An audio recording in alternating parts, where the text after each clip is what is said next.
Yes, okay, okay. I think this means we are, in fact, okay, live. I think I'm audible. The game is hopefully also audible. I will turn it up a little bit just in case.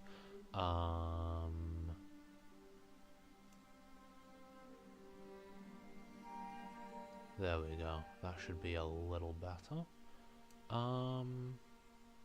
Right, so yeah, if anyone is on stream, no one's on stream yet, please let me know if the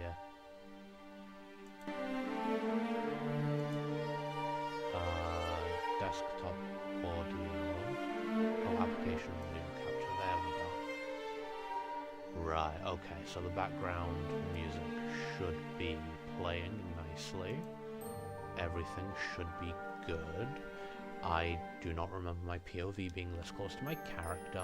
I think it's because I zoomed it out last time I played. But yeah, so this is Dauntless in 2025. 2 days from shutdown. Almost exactly. My character has a weird 1,000-yard stare going on, and I won't lie, it is really funny, even though he's not supposed to look like that. So, welcome, ladies and gentlemen.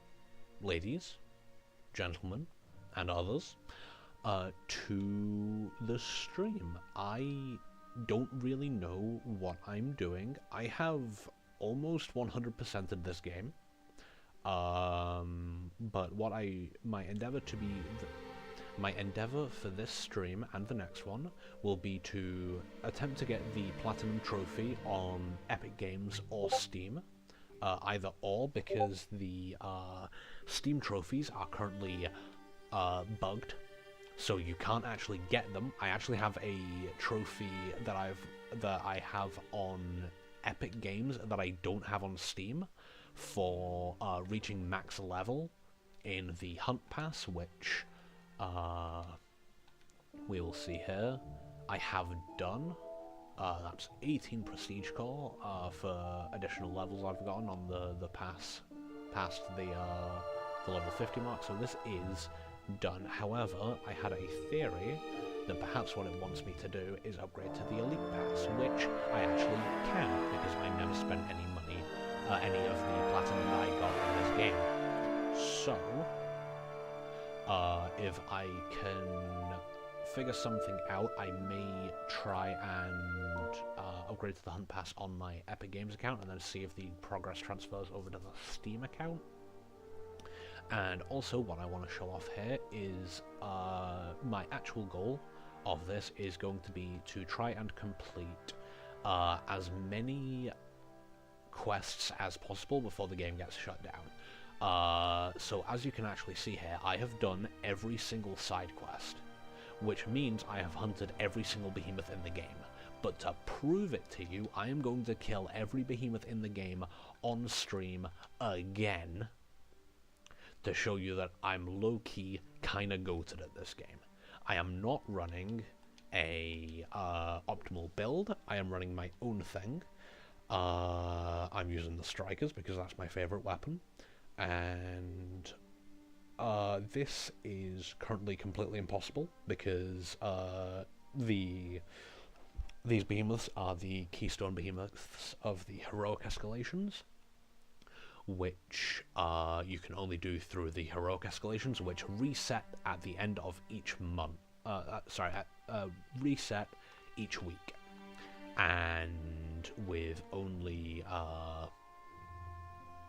2 days remaining, we are not going to make it to the next reset. So, best case scenario, I can kill Groundbreaker Torgadoro. However, I can also prove that I have killed all of the Keystone Behemoths with the exception of Urska. So I'm just going to go through all of the quest stuff over here.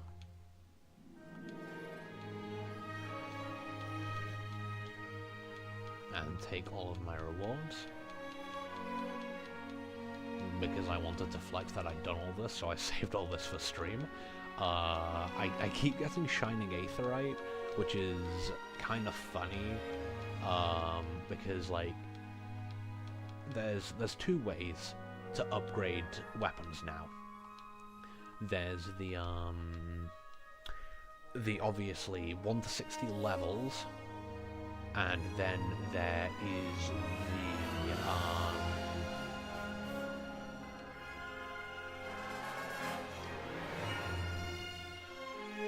yeah, there's the 1 to 60 levels, and then you can upgrade each weapon individually. Also, if my movement looks kind of jank, there is a reason for that. I am currently playing on a 3-year-old Xbox controller that is deteriorating. The R2, which I use for sprint, is sticking occasionally, and the both the sticks are suffering from drift. But yeah, so there's the weapon infusion, which allows you to use, so for example, I got myself a new hammer, so I can take, let's say, how many of that do I have? 318. I'll take 18 Peerless Aetherite and infuse them into the hammer, which takes it from level 1 to level 33, there. So there's the actual numeric levels to everything. And then there are the weapon talents. And this is interesting. This was actually a really cool idea. You have these buffs that you put in, and you take them to the max, and then I think you select 2 of the strongest ones. But they require, like, as you can see, Essence of Critical for these, which you get from consuming behemoth parts. Very interesting, very cool. Except for the problem that once you hit the level 4 upgrades, you also need crests. And you only get crests from doing the Trials mode, sorry, the Gauntlet mode, at the higher levels, which I stopped playing the Gauntlet the season after it was introduced, because the season it was introduced, you would have 2 types of behemoth at most. You would have, like, so it would be like all shock behemoths, all terror behemoths, all frost, all blaze, and then, like, you'd get further down, and then it would get to, like, you know, 3 terror, 2 shock, or something like that. You can actually see that here, where it's got 3 terror behemoth and 2 radiant. But no, they changed it so you then you couldn't just bring a one-size-fits-all weapon. Although looking at it, they do seem to have changed it so it's still mostly 2 and 2. So I may have just thrown away my opportunity. But basically the point is, I do not have the crests necessary to level up my weapons to their, like, actual, like, inevitable conclusion.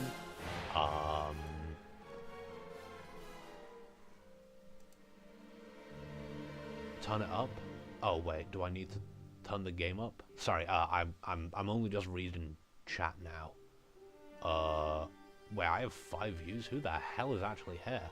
Alright, give me a sec. I actually gotta share the stream in a couple places, because I gotta be a shill.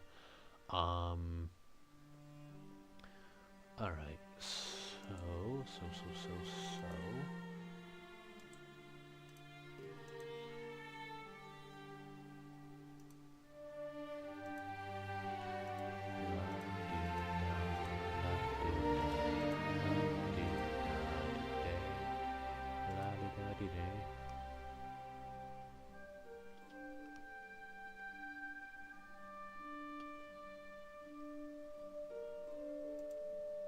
Okay. Stream is shared.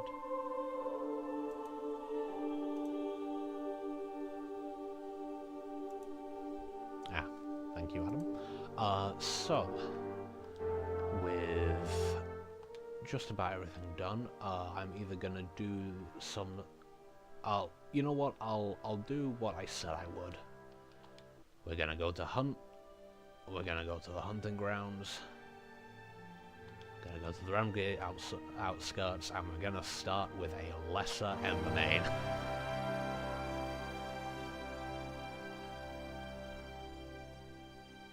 You know, with a little more forethought, I probably could have also put a live split timer on the screen or something to that extent, and then figured out how to submit some of these behemoth kills to speedrun.com to see if I can top any of the charts. I am gonna see if I can reach if I can actually technically get a world record speedrun in any of the categories, because the one that catches my interest the most is escalation percent. So if I'm able to do basically any of the escalations in under 5 minutes, then that should theoretically put me on the speedrun leaderboards at number 1. Also, technically, if I record myself doing any Radiant escalation, I will also be able to put myself as number 1 on a speedrun leaderboard, because there have been no submitted runs to the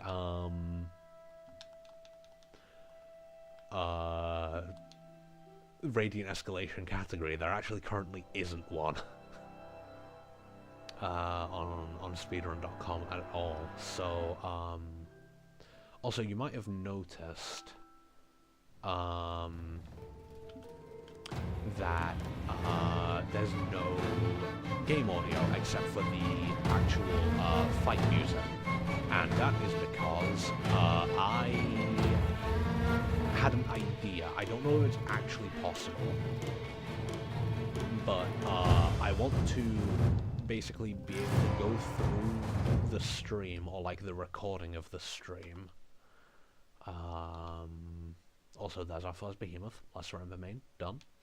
I want to be able to go through the recording of the stream, separate the recording of my voice from the game audio, and then essentially have an entire like stream category of just the soundtrack for every behemoth fight in the entire game.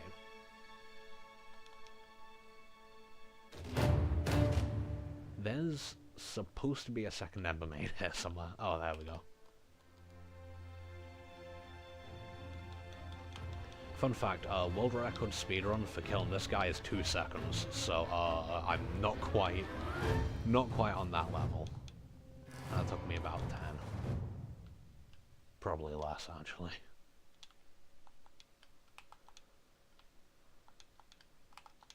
So yeah, you might wonder, Toby, why are you here? What are we doing? What are we trying to prove? I don't know. I do not know. I am playing the game for the sake of playing it. I am trying to prove absolutely nothing. Turn yourself up a little, turn the game down a notch.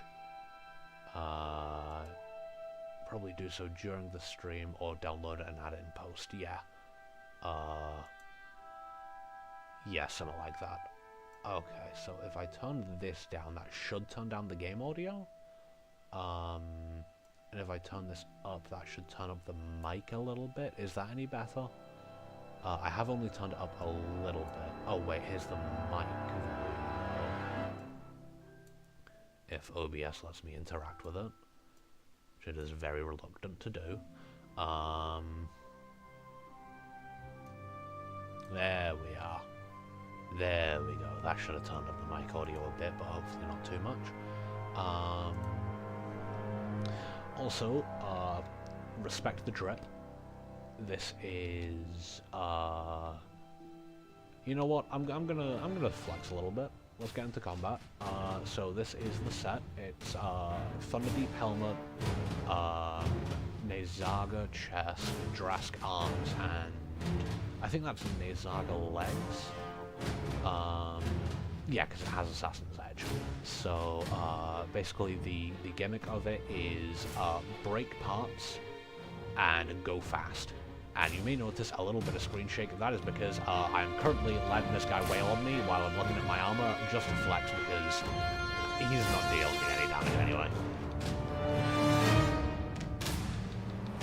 Anyway, I'm beginning with number 2 on the chopping block is this dude. It is Skarn. He is a very silly little guy, very fun. One of my favorite behemoths in the entire game. Because I mean, look at him, he's just a little lizard guy, he's very silly. And that's him down. Next up is the Nasher, which is an irritating little bastard, I'll say. In the new update, they actually took him from being a neutral behemoth. They took the neutral element and completely removed it, which is like taking normal type out of Pokemon. So this guy is now actually, I believe he's on here because he is actually classified as a Terra behemoth. So yeah, that's him down. I'm just gonna try and keep coming up with fun facts as I shred my way through the levels here. So I'm not technically going in difficulty order for the islands. I'm just gonna be going literally top to bottom. So I'm going from Iron Falls to Iron Falls Surge, where everything will become approximately, I think, about 4 times stronger. Which means I should be killing them in 10 seconds instead of 2.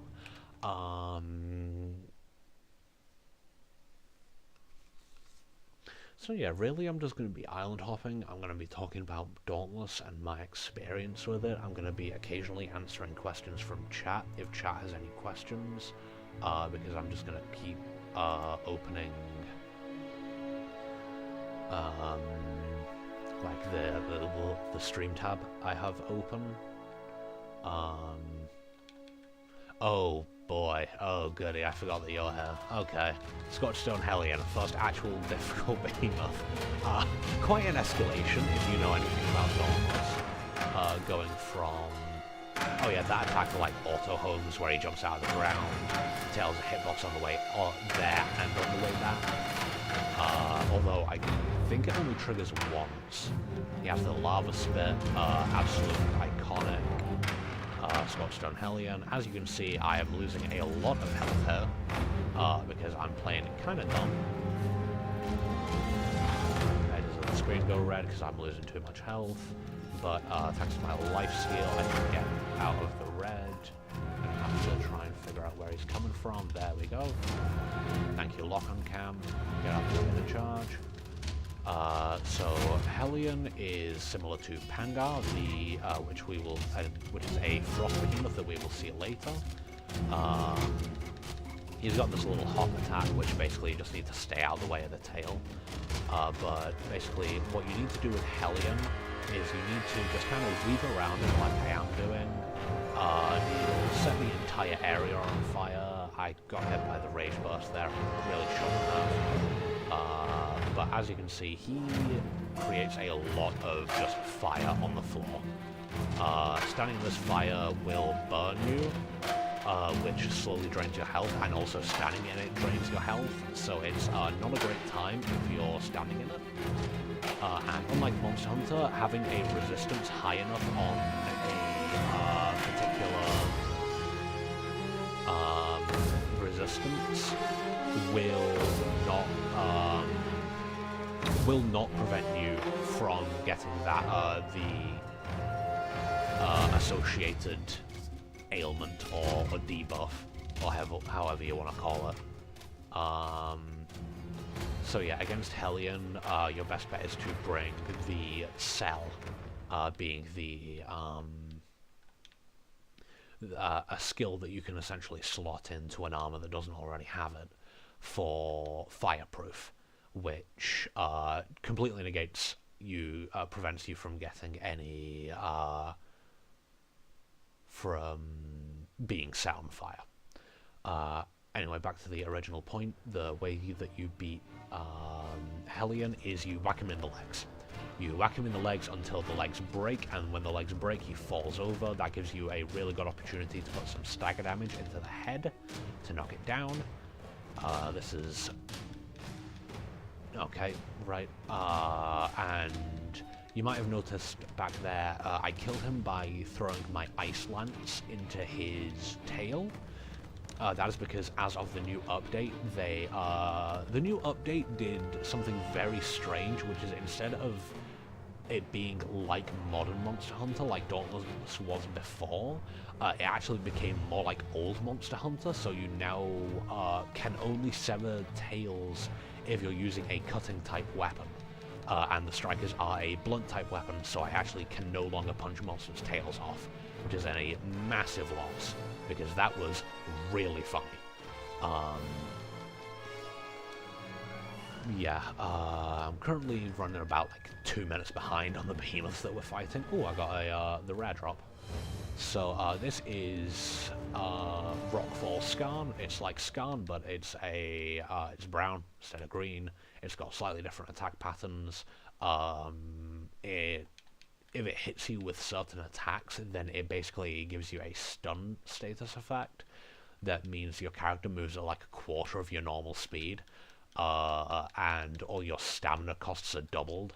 It's really annoying to deal with. But overall, it's nothing too special. This guy, Ragetail Gnasher, is something special though. He's special because he is an absolute bastard.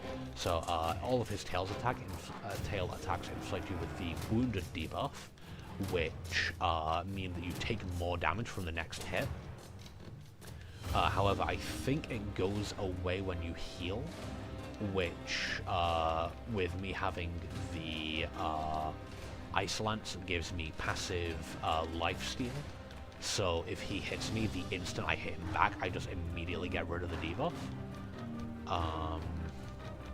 We're able to break the leg there. I'm going to try and get the tail off. Nope, dealt too much damage and he just keeled over and died. So yeah, that's Ragetail Gnasher. It's like regular Gnasher, except with a couple extra debuffs on its attacks. And its tail slams have a line of explosions that come off them. Back when I started playing, these explosions were fully tracking. They would basically curve with you if you tried to dodge them, which meant you had to dodge very precisely, otherwise you'd just get smacked by them anyway. They nerfed that a while back though, and the fight has become much less aggravating. Although it has also lost a little bit of the charm that made it an actual Ragetail Gnasher fight, because it was always very irritating. So up now, and up last on this island, I believe, we have Spore-struck Charog. As you can see, he's kind of like a turtle. The Charog is a blaze behemoth, but Spore-struck here has been overgrown by mushrooms and is therefore a terror behemoth. I kind of stopped him from doing it there, but Charog's main gimmick is it has these like vents in its shell that it pumps out toxic gas through. So by fighting it, you basically put yourself at risk of being poisoned. And it has a couple of other attacks. You might have seen that when it was knocking me around there, but that is both behemoths from Iron Falls and all four from Iron Falls Surge. Next up is Ulrich's Peak. With the Karabak, the Spore-struck Charog, and the Koshai. Koshai was a late game behemoth when Dauntless first released. It was a rather difficult fight. It still is, actually. It's one of the behemoths that's retained its difficulty. It's very much... it kind of feels like a holdover from when the game was... like very young, because it's always, to me, kind of been an independent member of the duo that made up the original endgame bosses of Shroud and Rezakiri are were the endgame final bosses. Shroud for the Umbral element, and Rezakiri for the Radiant.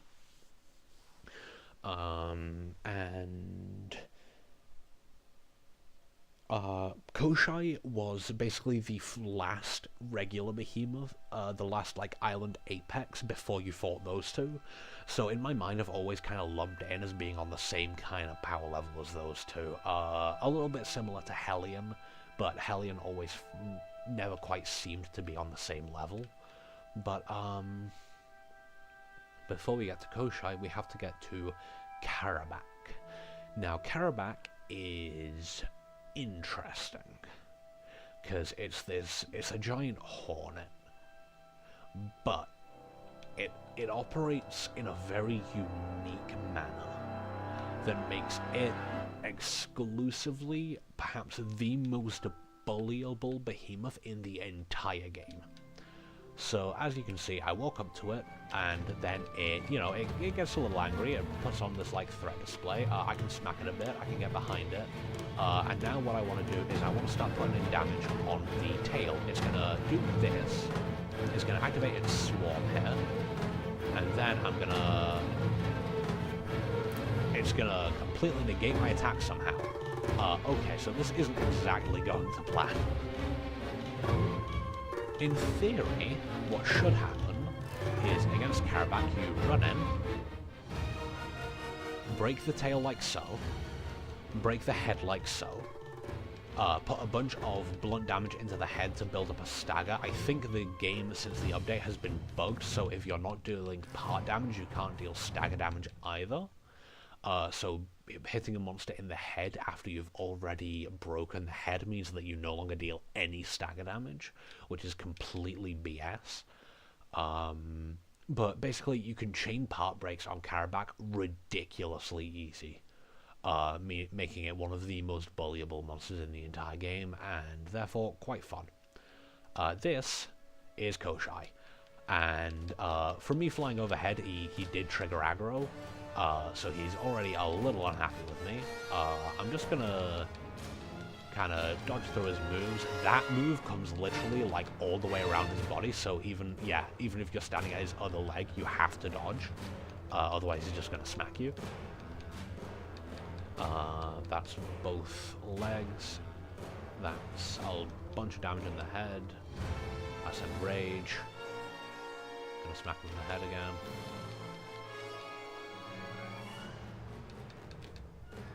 Yeah, I'm really not sure what happened with stagger damage going into this update, because I feel like it just doesn't work properly anymore.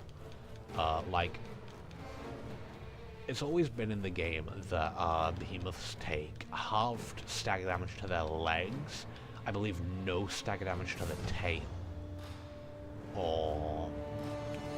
and then like full stagger damage to the body and double to the head.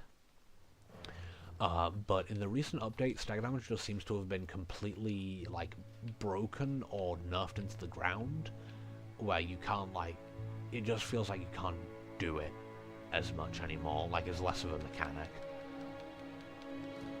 So, as you can see, I'm hitting it in the head with my blunt attacks. I'm getting the blue numbers, which are stagger damage. Okay, there we go. We've got the... Oh.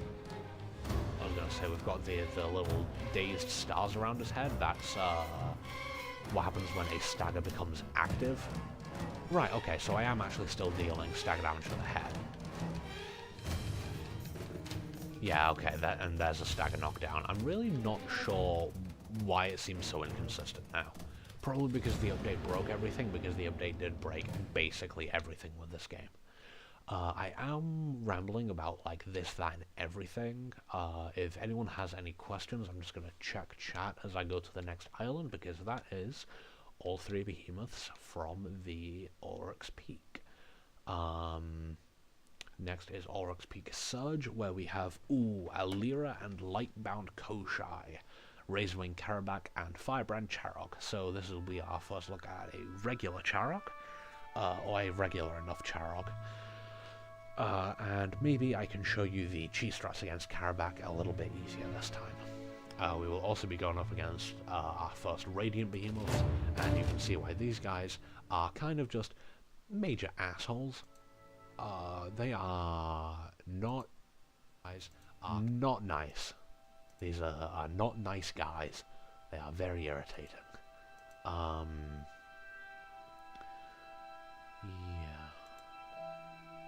I'm kind of just rambling here. I don't have anything to say, and I am checking chat and not seeing anyone type anything, so I'm mostly just gonna keep going.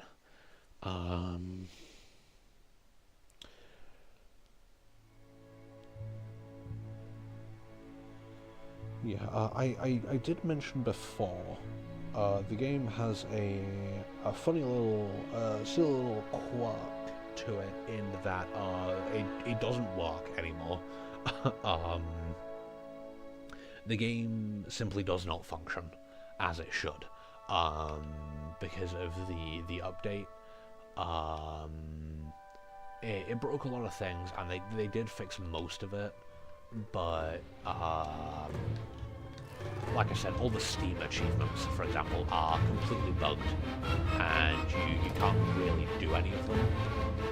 Right, here we go. So I'm able to put in a good amount of damage to the tail here. If I can get a... Damn, I missed. Oh, that's not good. Okay, I got the interrupt. Lost most of my health to do it, but I got the interrupt, so I can now guarantee the tail break as soon as he comes down.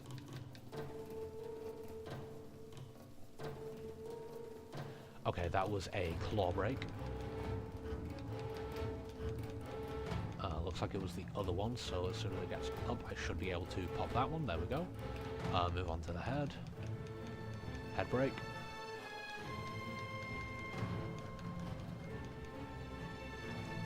It really is a shame that they made,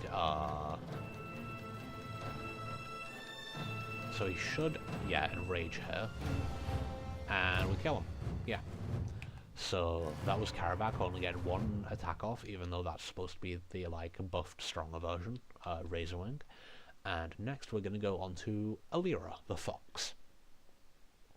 This was, I believe, one of the final additions to Dauntless before the, or maybe even around the time of the Fort Labs buyout, which, you know what, is probably about time that I talk about that.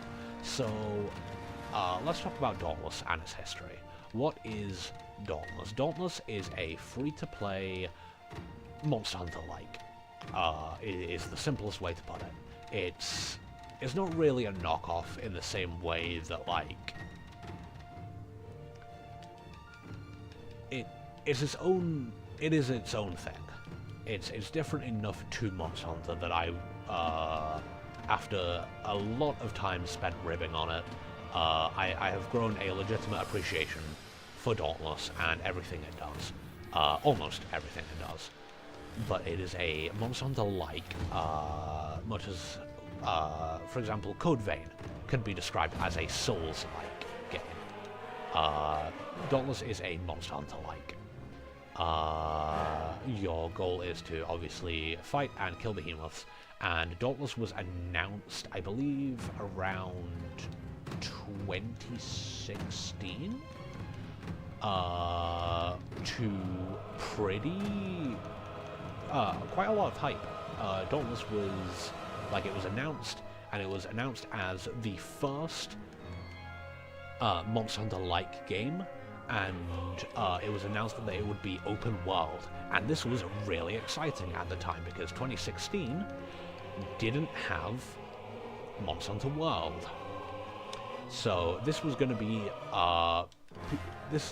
Dauntless was seen as like, oh my goodness, this is going to be completely unique. This is, you know, you've got yeah, it's got some elements of Monster Hunter. You're still fighting monsters with various colourful weapons.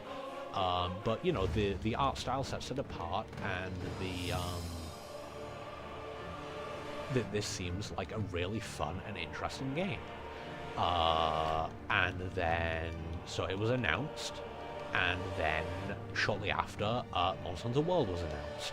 And some people were like, oh man, this Monster Hunter World looks so much better than Dauntless. And some people were like, holy shit, 2 open world Monster Hunter games. I can't wait to play them both. And then 2017 rolled around. And Dauntless had its alpha launch, I think. A very tight, very like closed alpha launch. And Monster Hunter World had its demo and then came out. So you've got a fully launched Monster Hunter game on console for the first time and open world, despite being announced like after Dauntless was. So you know its competition was already looking kind of steep. And then 2018, Dauntless entered its closed beta phase. So beta testers were able to pay money and come on and get special rewards when the game went live. And Monster Hunter was releasing its title updates. So, you know, they have a pretty solid game now in Monster Hunter World, and Dauntless is, you know, it's getting there. It's getting close to completion, it's getting close to release. And then, I believe at the start of 2019, Dauntless launches its open beta, or it's like its early access official launch. So Dauntless comes out. Like it is out, it exists, it is a game, you can play it, congratulations. This Karabakh is not showing up on the map. That's a fun glitch. Oh, damn. So I shouldn't have thrown that. Now I can't break the tail. So Dauntless comes out, and Monster Hunter World Iceborne is announced. So Dauntless releases around the same time as the Monster Hunter World Iceborne Alpha, which I can always remember because Adam was, if anyone doesn't know, Adam is my brother, my older brother, and we had a YouTube channel that we ran together for a bit called Nitro Crocodile. Adam wanted to live stream some Monster Hunter Iceborne beta, but there was either like a problem with the server or we hadn't installed it yet, and so instead, while he was waiting for it to install, he booted up Dauntless. So that's how I remember roughly when Dauntless came out, like launched, and its reception was mixed because it wasn't quite as advertised, and it wasn't quite as good as Monster Hunter World was, which is fair because although it was backed, Dauntless's launch was backed by Epic Games, like in association with Epic, and it launched on the Epic Games Store, which therefore hindered its player base by a bit. It's also done by Phoenix Labs, which is a relatively small indie-ish studio. So, yeah, Dauntless kind of comes out to a relatively good reception and a lot of creator advertising. Some examples being Team Darkside were, I believe, sponsored to do a video on it. One of my favorite content creators, Brecky, was sponsored to do a video on it. The Russian Badger, Internet Funny Man, was actually sponsored and did 4 entire videos on it, all of which were sponsored. So yeah, the Epic Games really gave this game a big, like, popularity push when it came out. And it kinda worked. Dauntless developed a relatively small, but very dedicated fan base. And, you know, the game was fine. There was like a good number of maps, a good number of behemoths of different types, culminating in the endgame fight of Rezakiri and for Radiant and Shroud for Umbral. And then over time they added more and more. They added the Trials mode, which is like you versus a behemoth in a 1v1 with like set constraints and goals to reach. Where unlike in a regular hunt, you actually no. I'm tripping over all my words here. But the way the game functioned was actually something that kind of turned me off from it, because the way it functioned was almost one-to-one with actual Monster Hunter. I was a bit of a Dauntless hater when the game came out. I tried it, and I didn't particularly like it. But partially because when I play Monster Hunter, I use almost exclusively the Charge Blade, which is a weapon with a shield, and Dauntless does not have a singular weapon with a shield. It's dodge or die. So when the game came out, I was kind of unsure on what I was doing. I played a little bit of it. I uploaded a video on it at one point that was pretty terribly edited. I think I took it down. But yeah, so I played a bit of Dauntless, and I just wasn't really a fan. So I put the game down for a really long time, until about 2021 or so. And I came back around the time that the game launched. A lot of people say it was around the time that the game shot itself in the foot, because Epic had only partnered with Fort Labs for like the marketing and initial launch for a very brief period of time. And after that, they partnered with a company that began with a G. I don't remember what it was, but people tend to not particularly like this era of the game's history, because they launched the first... It was technically the launch of Dauntless when it came out of early access. And it released in something called Dauntless Awakening, which destroyed Ramsgate, which is the hub area. And create a new Ramsgate, which is actually the current hub area. So they completely overhauled the hub, and they changed it from the Monster Hunter like quest system, where you did a hunt and then you returned to Ramsgate, into the current kind of system where you would go on a hunt to the hunting grounds, and you would go out and you would kill behemoths. With 3 behemoths on every island that you could fight. Oh, wonderful, yeah, I forgot about this.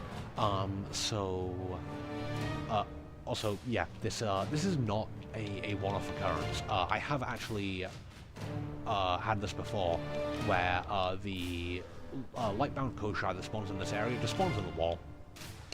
I don't think I've seen it happen to any other monster, it just happens to Lightbound Koshai. And yeah, he just kind of spawns in the wall. You can hit him, he can hit you. I believe I was able to lure him out by breaking enough of his parts. Oh, I think he's coming to the surface slightly with me staggering him. Also, as you can see, the game doesn't particularly... Oh, right, yeah, it's teleport, I forgot about that. The game doesn't really agree with you being on top of a monster at any point, so it kind of just launched me skyward a couple times there. But, anyway, where was I? Right, yeah, so, Dauntless Reforged came out, and that was the era where I started playing, and I really appreciated how different it felt from Monster Hunter. It also helped that because of, like, all the controversies and some of the controversy in the player base about the whole update and the glitches that took place with some people like losing their stuff, which was eventually like all given back. when I first started playing the game, I got a ton of like free stuff, which meant that I was able to level up my weapons and armor really easily, and I got to feel really damn strong. It was also around this time that I actually went away to university, and so I basically split my time between hardly doing any work and playing Dauntless and Dead by Daylight all the time, which is where the bulk of my hours in both of those games came from. But yeah, so the Reforged update also meant that instead of upgrading your weapons linear in a linear fashion like Monster Hunter, you would each weapon type had a level. You would level your weapon up by using any weapon of that type. So, for example, the Strikers, you would level them up to level 20, with each behemoth having like a set difficulty rating or like a slightly variable difficulty rating, depending on the island it was found on. So, for example, Oryx Peak back then was a very mid-level island, so it would be like, also I glitched the camera into the floor there for a second. So, for example, the behemoths on there would be like level 5 to 7, I think.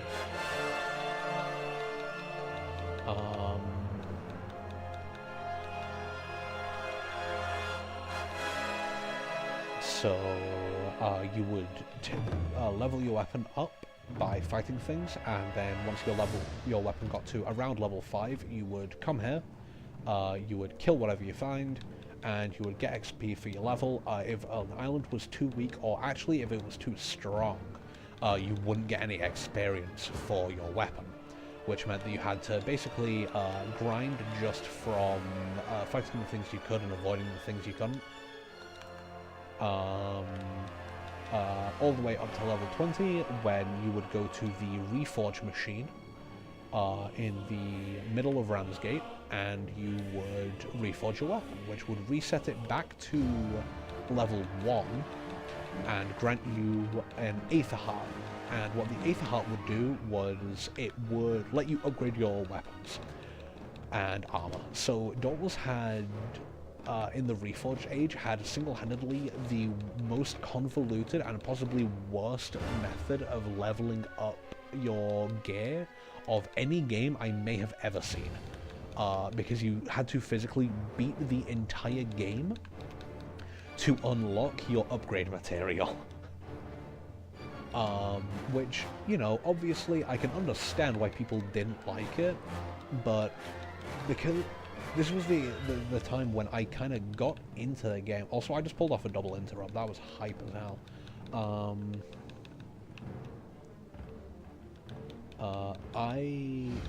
It was the time when I got into the game, so I actually really liked the systems in place at the time, and I had a lot of fun with it. And so I got quite a lot of reforges. I played the game quite a lot. I enjoyed the updates that were coming out. They released like quite a lot of behemoths in this phase of the game as well, including the guy over there, which started out as Spore-Struck Embermane before they renamed it Fenrir. In renaming it Fenrir, they also gave it this annoying subspecies that we have here called Earthshaper Fenrir, who is just a real asshole, and one of the most annoying fights in the game. They really upped the difficulty on it and made a lot of his attacks very fast and very hard-hitting and very difficult to dodge. But all in all, I think Dauntless Reforged was a positive. It was definitely the favourite era of this game that I played. Also, yeah, he's kind of stuck on a tree right now.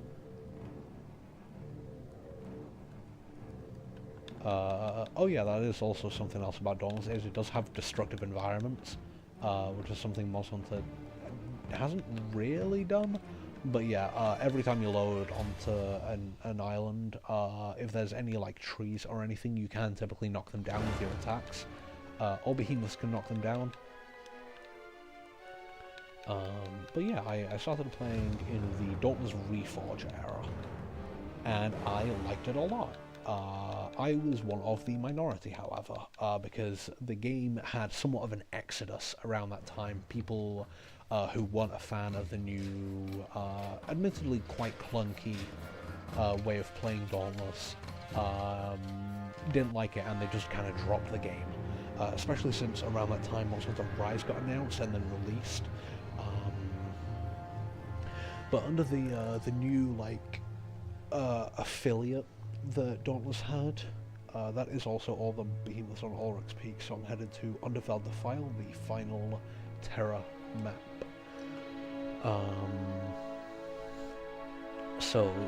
Also during this kind of era, Dauntless was also released on console. Oh, I've missed a lot of chat, sorry. Yeah, so, Dauntless was, yeah, during this time, Dauntless released on PlayStation, it released on Xbox, and it released on the Switch, of all things. They actually managed to find a way for it to work on Switch. And, you know, I played the game, I enjoyed it, I enjoyed the new behemoths that launched for the most part. Some of them really annoyed me. Fedra is one, and Shaviet was another. Phalanx is very on and off, whether or not I enjoy it, but that's beside the point.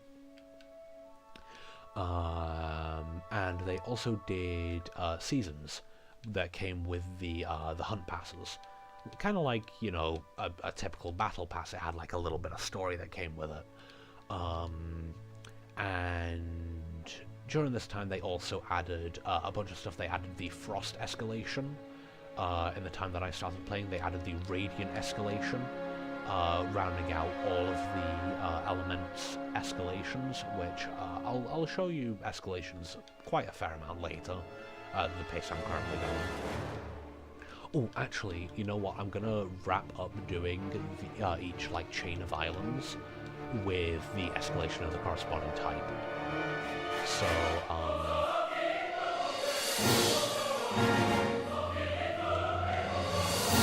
the music's kind of going off, I'll be honest. This is good.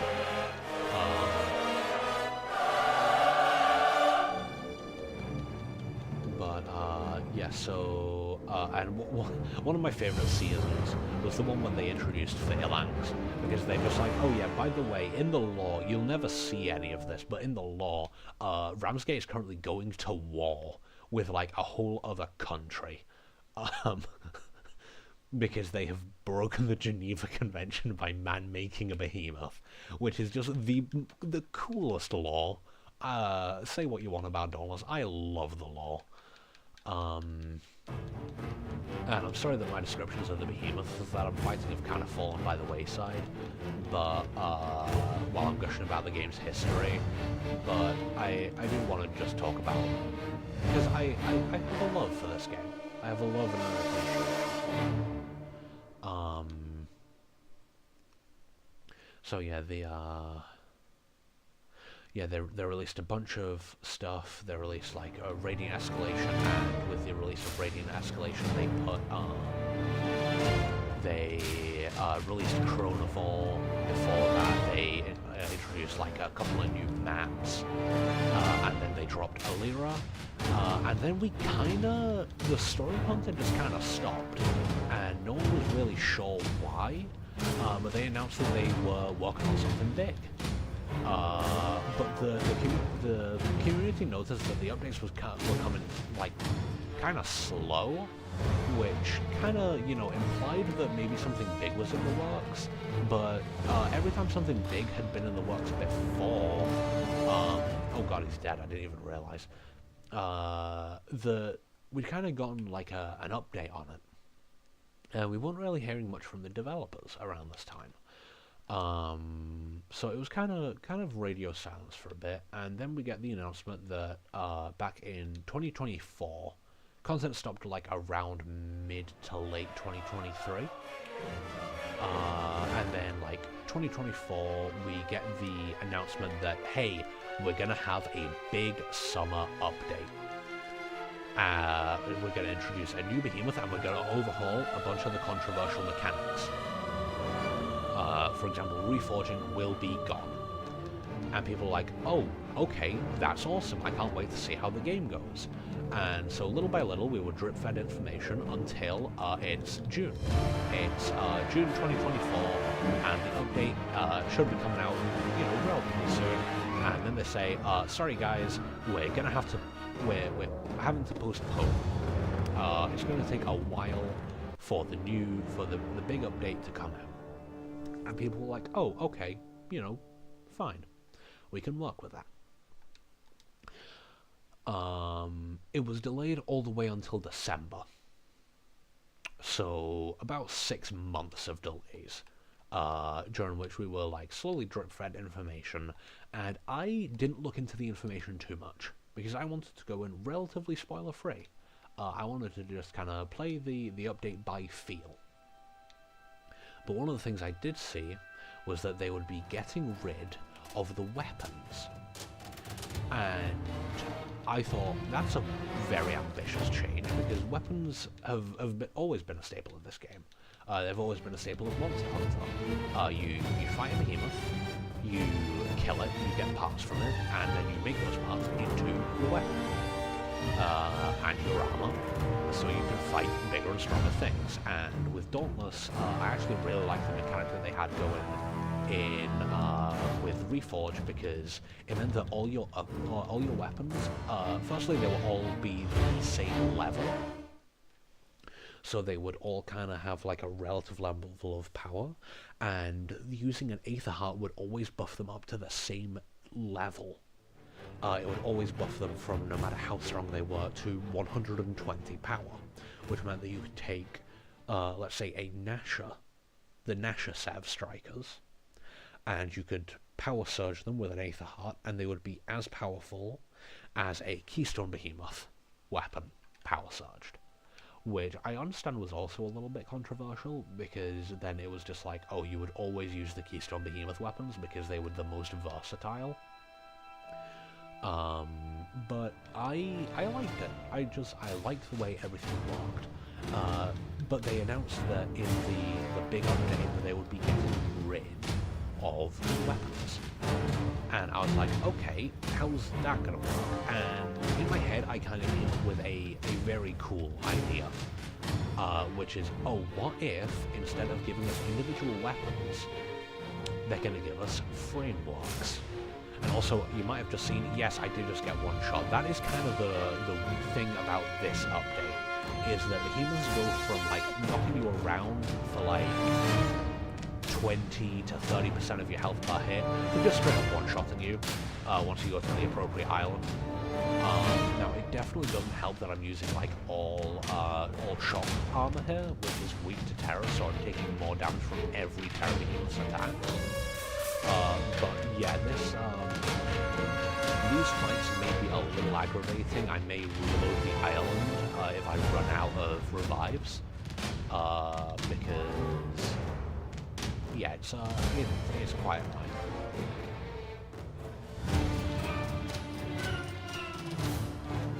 Ghost Ice Horns are coming out. Ow.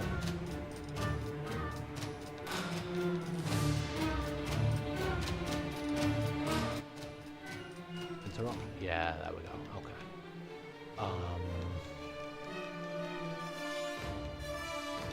So yeah, they announced that they would be getting rid of weapons, and I thought, okay, maybe instead of weapons they'll have like one weapon of each type, but it's a framework. So you can input like a core for that weapon, made of behemoth parts, and that will essentially give it the properties of whatever that weapon gave you before, but in like an updated sense. but it operates slightly differently. And I'm not gonna lie, that would have been sick. That would have been a really cool idea, and I'm kind of mad that they didn't do it. So yeah, come December of last year, Dauntless Awakening drops. It's got a new Umbral Behemoth. It has weapon switching, which is something that we were notified of. You can bring 2 weapons, and each weapon actually has a unique combo that allows you to switch between 2 weapons. So if you give me a sec, actually, I never actually bothered learning what it was. I'm trying to remember where it actually has my moveset. No. Is in progression? Journal? Weapon overview, here we go. Strikers, no it's not that. Combat info. No, it's not that either. Tutorial? Combat? No. Yeah, whatever, I'll figure it out.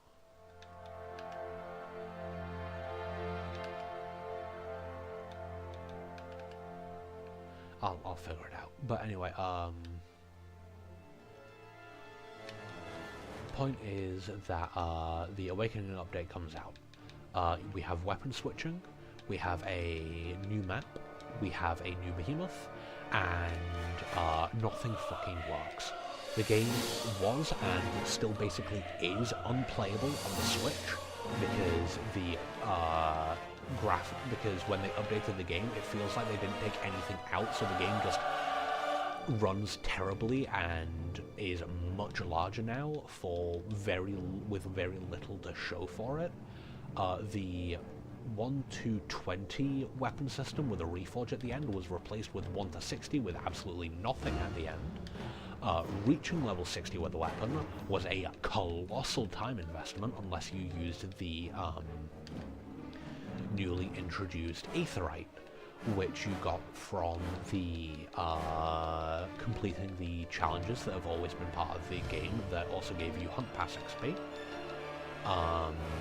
and Weapon XP. So the game kinda, yep, there's the auto lock in one shot. So weapons were harder to upgrade and had more levels to upgrade. In fact, and then of course there's what they actually did with the weapon, which was they gave you 1 weapon of each type for free, and then 1 weapon of each type in the shop for the brand new weapon tokens. And the weapon tokens, you got a certain amount of them based on how many reforges you had before the update, and otherwise you had to pay real money for them. So you were stuck with 1 element for each type, which would only have a singular element, and unless you played the game before, you would have to spend real money to unlock it. And this was obviously terrible. People hated it. And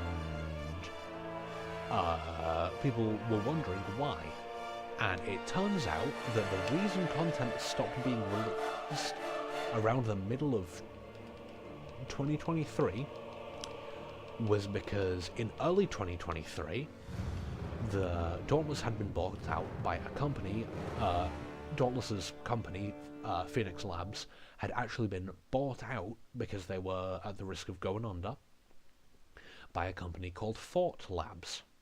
And Fort Labs is a blockchain company working in crypto and NFTs, although they did say that no NFTs would be made for Dauntless and no NFT content would be incorporated in the game, and I think they pinky promised that their game would not be used for mining crypto.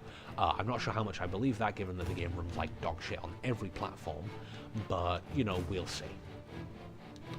So, yeah, people weren't jazzed about the crypto takeover, especially since it gave us the current version of Dauntless Awakening, which is, in my books and a lot of people's books, the worst version of Dauntless that we have had. Along with like very little other new stuff, one of the new things it did add was new fauna, like these guys. Fauna are what is known in Monster Hunter as small monsters, and in this game they are more aggravating than the most aggravating small monsters that Monster Hunter has ever produced, because these guys in particular, as you just saw, just killed me. They have a little spawner that they come out of. They hit you either point blank, or they have like a wind-up attack, and then they jab you with their annoying little stinger that they have on their tails. And if they hit you with it enough times, they poison you. And poison in Dauntless does not go away. The only thing you can do if you get fully poisoned is wait for it to time out. And it does like percentage health damage per second. And it will absolutely fucking shred you. There is almost no lifesteal in the game that can measure up to it.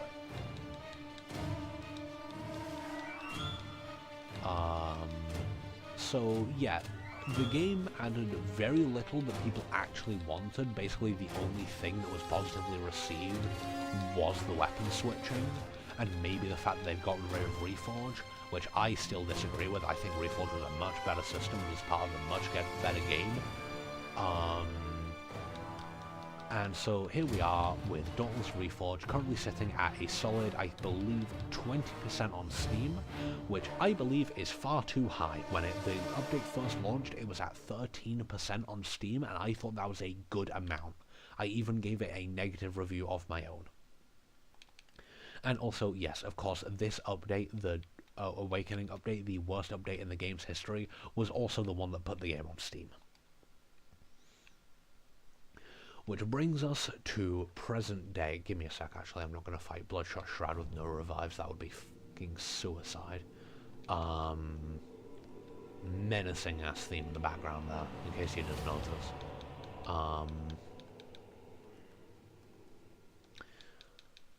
So it gave us basically nothing that anyone wanted. And took out a bunch of, like, actually replaced like a bunch of stuff that people really some admittedly, like, maybe a minority of people like me, but stuff people did legitimately enjoy. And then when it was clear that the game's reception was terrible and the game's reputation was now unsalvageable, they pulled a Wild Hearts and said, okay, we hear you loud and clear. They said this at the, I believe, beginning of February, which is really ironic because Monster Hunter Wilds was scheduled for the end of February. At the beginning of February, they announced, hey guys, hey Slayers, we're killing the game. We fired the entire dev team. I am not kidding, they fired the entire Dauntless dev team. And then said, yeah, the game will not be getting any more content, and the game will be shut down. Like, permanently, no longer playable, shut down, dead, gone, on May 29th. And recently I found out also that is why I refused to fight Bloodshot Shroud without any revives, because everything this MF has is a one-shot.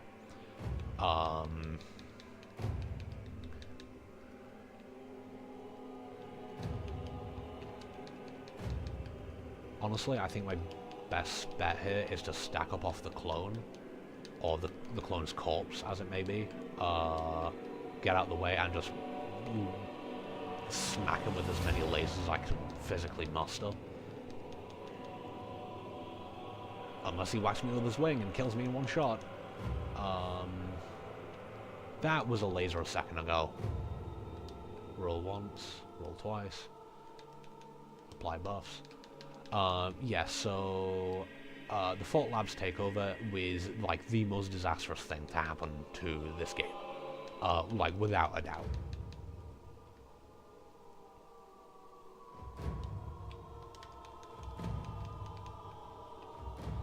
I'm getting hit by that. welcome to one of the worst fights in the entire game. And yes, I said one of, this isn't even the worst fight in the game.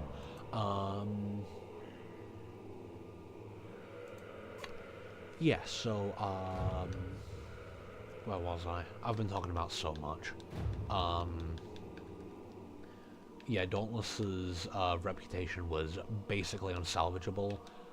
So they said, yeah, the game's shut down, like for good. The game is gone as of May, and I found out the time zone that they meant for this to happen in, which is, I believe it's at 11:45 p.m. PTC, which is 7:45 a.m. GMT, which is my time zone, which means I might actually be able to go live and stream the final hour of this game's entire life. Which, I don't know, I think that would be kind of cool, so I might try and do it.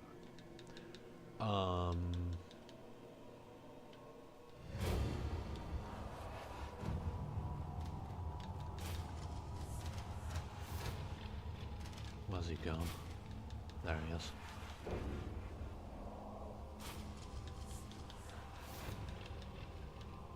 Get out the way of him throwing stuff. Oh, that's interruptible. Boom. Okay, I'm gonna have to pop this, unfortunately, and waste my attack opportunity, but I can set that up, I can poke him with that.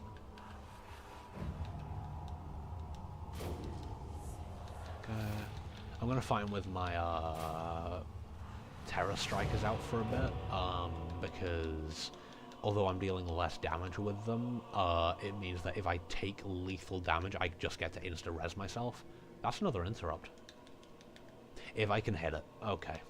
Well, we're back up. We're at basically full health with a big-ass shield. Oh, we are at full health. I forgot that he reduces your maximum health with the little puddles that he leaves on the ground, because having it act as a poison take damage for your health and stamina wasn't annoying enough.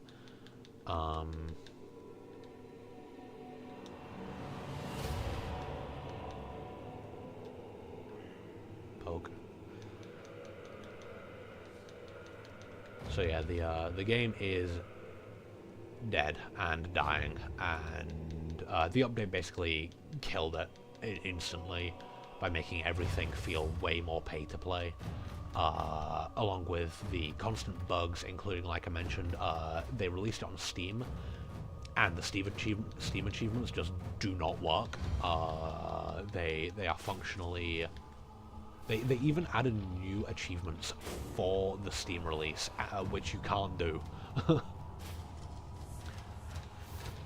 Oh boy, he's thrown out. Also, you might be noticing he keeps throwing out this little orb thing, and I keep like focusing it above everything else. That is because when that little orb explodes, it automatically takes you down to 1 health no matter where you are in the fight arena. So you always want to get rid of it. It's called a non-roll instability, and it is a very cool mechanic in the game. But yeah.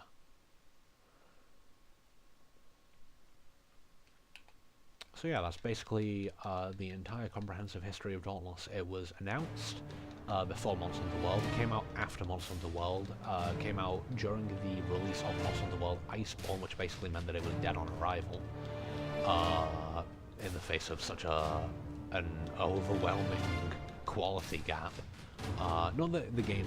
Well, the game has historically had a lot of bugs, but even like then, I'm not sure I would call it low quality until this update, because there's always been a level of passion behind it that I can appreciate, even when I pretended that I was hating on the game.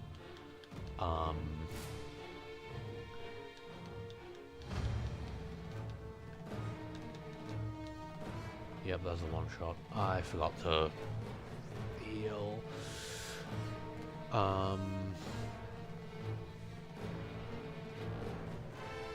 So yeah, Dauntless has had a rough history, a rough go of it. I believe when this negative stack wears off... Oh right, no, it's because I still have a positive stack. Okay. I'm still not quite at my maximum health.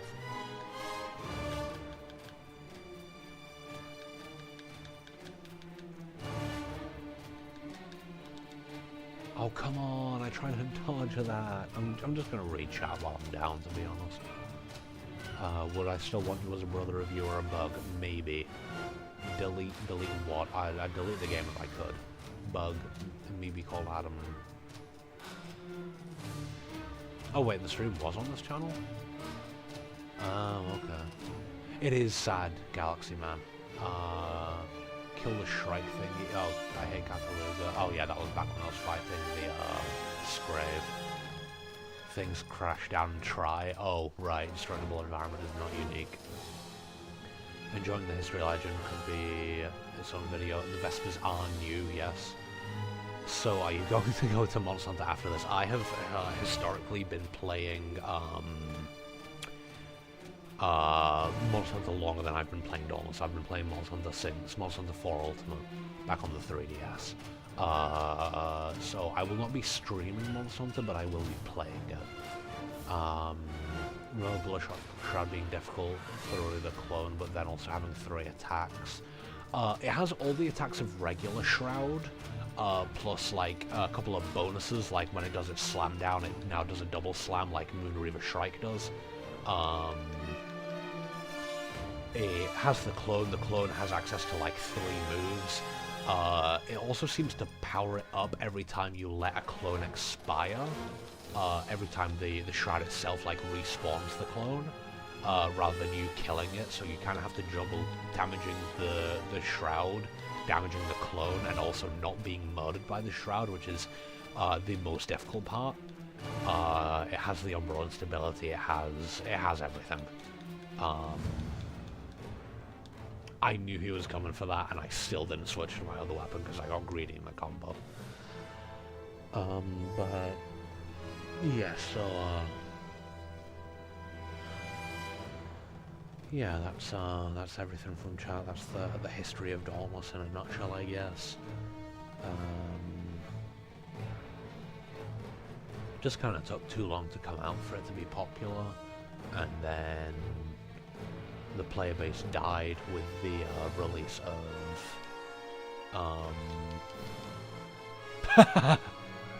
with the release of the Reforge update, and then it kept that going until the blockchain buyout from Fort Labs, and then Fort Labs pushed the Awakening update to be as pay-to-play as humanly possible.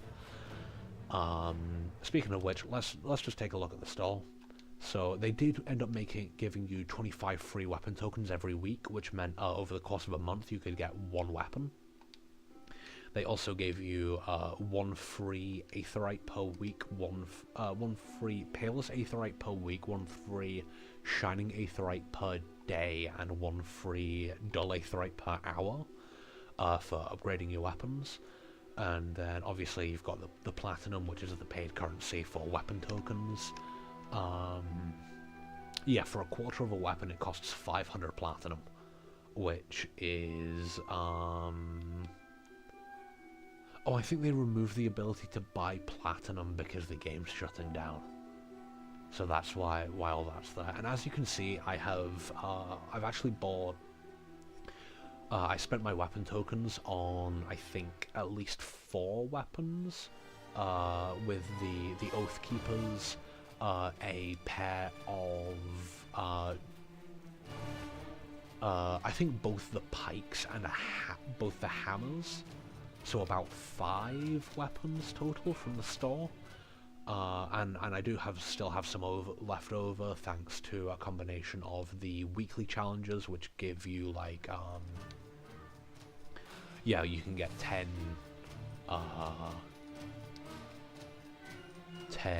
weapon tokens for 1 weekly challenge that came out per week. They also extended the season. As you can see, there's 25 weeks of challenges, but none of them have any content past week 7, because that's when past week 6, because that's when the season was supposed to reset, and they just couldn't come up with anything new because they fired all the developers.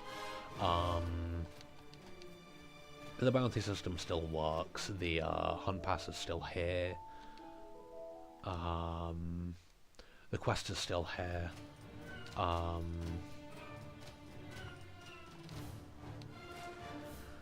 And I am still here, trying to kill every behemoth before the game shuts down.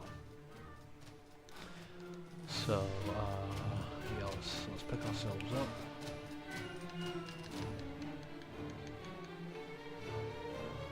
I should probably also explain the weapon I'm using to anyone who isn't familiar.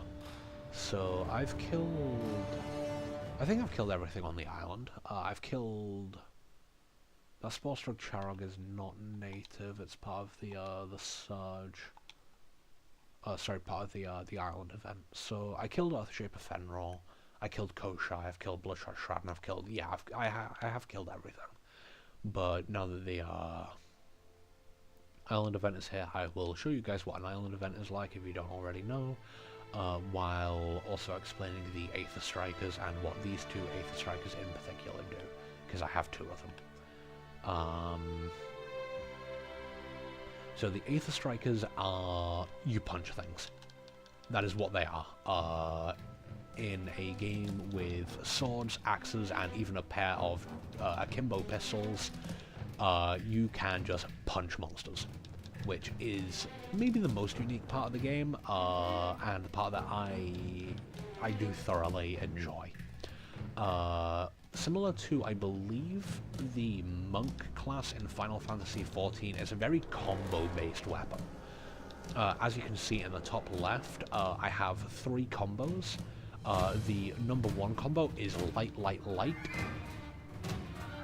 The medium combo is light, medium, is light, heavy, heavy. And the third combo is heavy, heavy, heavy. And depending on the amount of combos that you have built up, you get a different special. So every time you build up any combo, you get Surge, which you get by pressing the button, and that is me dying to poison. By building up any combo, you get access to Surge, which by tapping R1 on the basic loadout set, will teleport you a short distance, including through behemoths. It is restricted by terrain, although it is not restricted by behemoths, it is restricted by terrain, and although it allows you to go through the behemoth itself, it does not grant you any invincibility. So you can use it to position yourself around the behemoth, but you cannot use it to iframe throw attacks. At one build up, you have... I forget what it's called. So at one combo you have this Dragon Ball power-up looking move. I gotta stop letting myself get hit when I'm not on my other set of strikers. You have this Dragon Ball power-up looking thing, which I believe increases your attack speed by about 15% and increases your damage by about 10%. You know what, while I'm down, I can check what it's called. No, that's not it. Journal. Combat info. No. Weapon overview. Can you... Strikers. That is just an overview. It doesn't tell you anything about the strikers. Okay.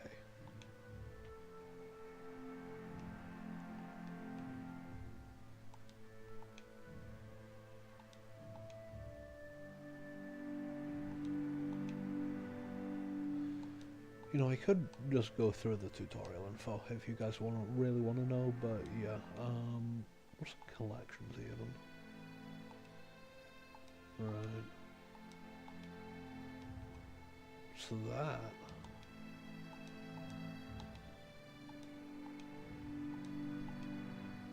I gotta look up more of the... I gotta look up some of this stuff. Yeah, I should find all the discoveries. That'd be nice to do. I'm pretty close.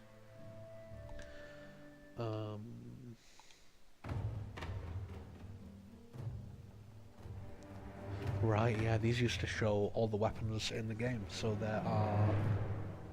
there's Fury of the Mountain, and then 2 axes that you can buy from the shop. There's the Netherlights, which is the Umbral Chain Blades.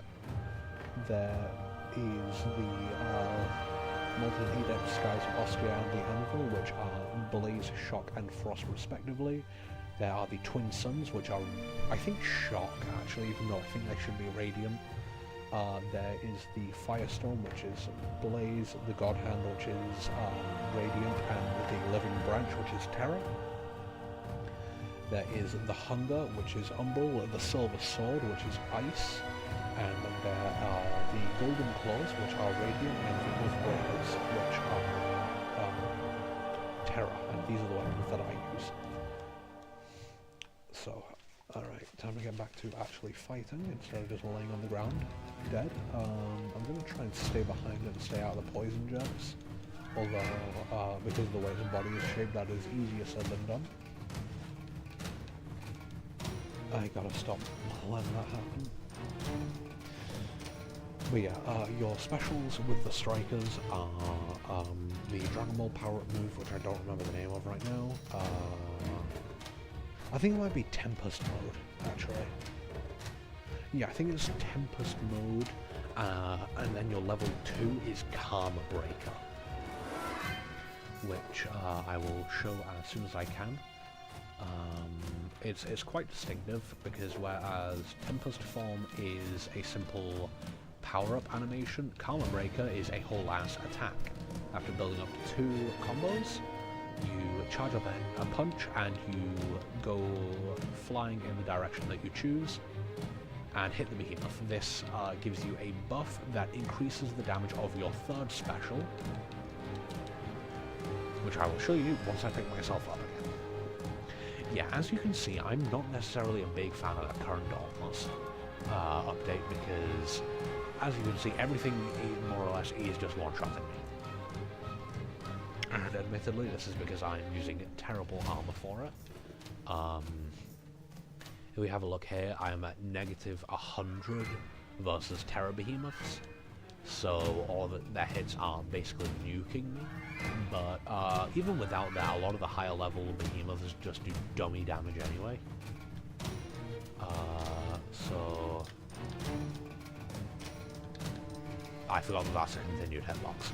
I forgot that that's a continued hitbox, and I forgot that reaches that far. Anyway, the level 3 super, I'll just describe it because I'm not likely to use it this fight. I'm going to end up just going to the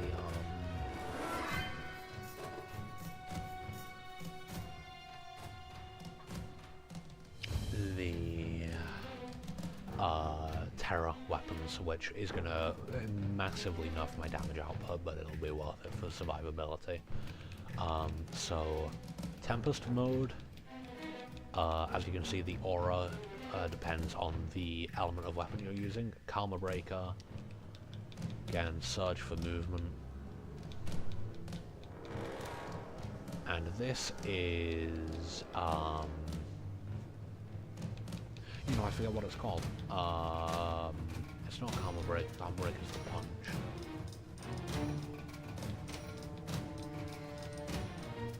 Yeah, I actually don't remember what the attack's called, but basically you do a big clap that does damage in area and stagger damage.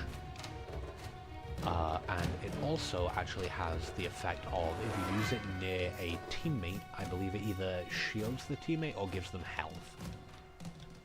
Which I wouldn't know, because I haven't had anyone to play Dauntless with since the update, because the only person I did play with, my girlfriend, basically dropped it as soon as she realized that the game is virtually unplayable now, unless you want to spend money on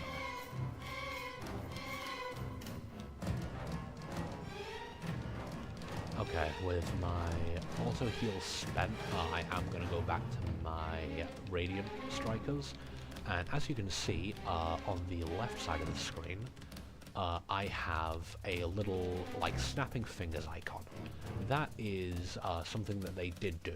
So, weapons previously had a legendary ability, but only the Keystone Behemoth weapons, which meant that each each weapon had one of each element that would have a unique ability that would do a different thing. This is it's something Bolt. I don't remember what it is. It's a big laser beam. It's really cool.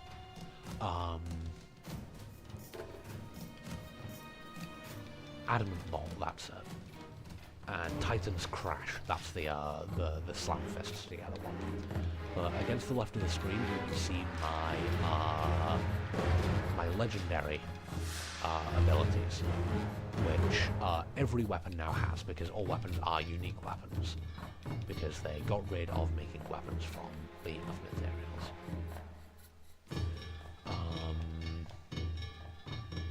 Also, a fun thing that you might have been able to see about Karma Breaker there is it does actually pierce.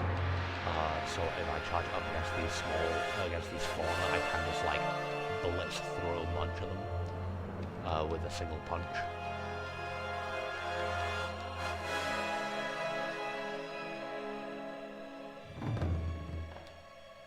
Also, the little rolly guys in this game are called Grucks, which I hate saying because it sounds offensive.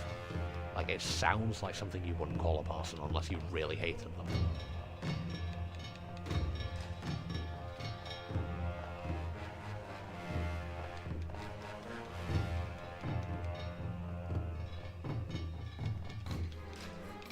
But yeah, I was actually planning on demonstrating the, Oh, there is another level to this. Okay, so this is actually perfect because both these behemoths can easily be interrupted. So I just used my legendary, I know it said legendary action, this isn't D&D, my legendary ability on the Rift Stalker there. And what the legendary ability for the this set of strikers does is it immediately afflicts a behemoth with a radiant mark. The radiant mark detonates after a certain amount of time and automatically detonates when the behemoth does an interruptible action, an action that you can hit it out of with a heavy attack, or any attack that otherwise deals stagger damage.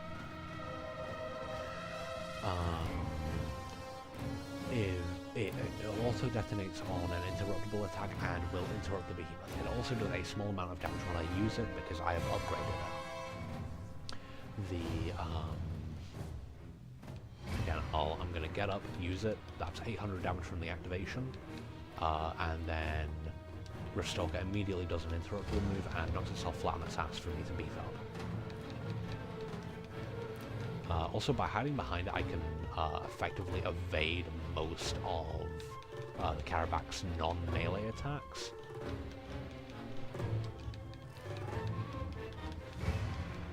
This is kind of a problem because what the Rift Stalker is doing here is, basically an insta-kill, but I was able to interrupt it in time with my Omnicell ability, which is something I will talk about maybe a bit later.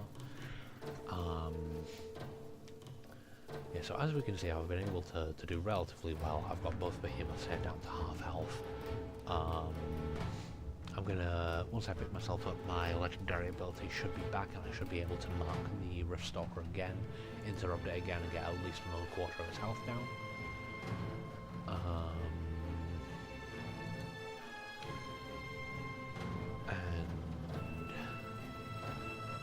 Right, here we go. Unfortunately, the mark does automatically apply to the... Oh, come on, I can't believe I got hit by that. The mark does automatically apply to the nearest behemoth, meaning in this case it applies to the Karabak, which means that it's not going to do as much damage, yeah, but it's still going to do a good amount. That was 1,600.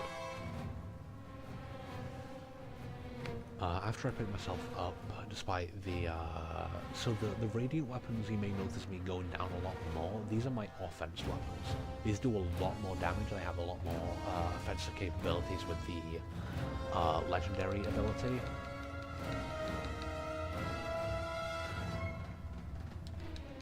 I can't believe that hit me. He swerved around it the wrong way.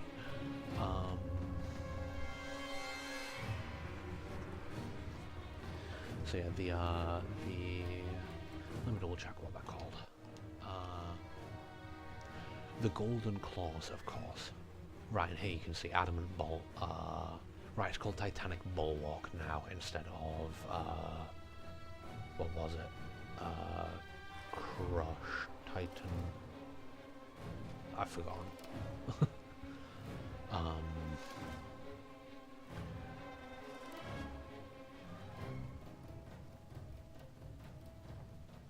Yeah, so Radiant Flash. Activate the legendary to gain 2 stacks of attack speed and perform a flash of radiant energy that immediately inflicts a radiant mark on a nearby behemoth. And then Sentinel. Activate the legendary ability to gain 500 health and grant Oathkeeper's protection to all nearby allies for 30 seconds. When a protected ally would take damage, instead they take no damage and you take 50% of the damage that they would have taken. And as we see with reactive armor above it, when you take health damage, every 30 seconds or so, you gain an equal amount of shield.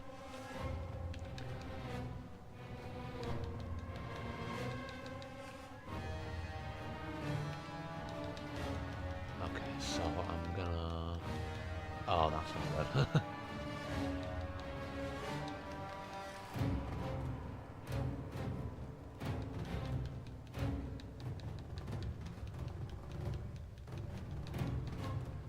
Okay. What? Oh, right, yeah, I picked myself up. Please let me out of the shooting gallery. I don't want to be in here anymore. In case you're wondering what the hell's going on right now, this is Riftstalker's Pocket Dimension. Yeah, it just kind of gets one of those. And it can transport you to it, and then it basically launches a bunch of projectiles at you, and occasionally launches shadow clones at you, and then launches itself at you. It can be interrupted during this attack if you time your hit right, but the problem with strikers is because you are punching behemoths, you have stubby little range, and it is very hard to interrupt things without getting hit yourself, without something like Radiant Flash, or sometimes Karma Breaker can do the job. Or, oh, and he also has the dive move, which auto-tracks and does that.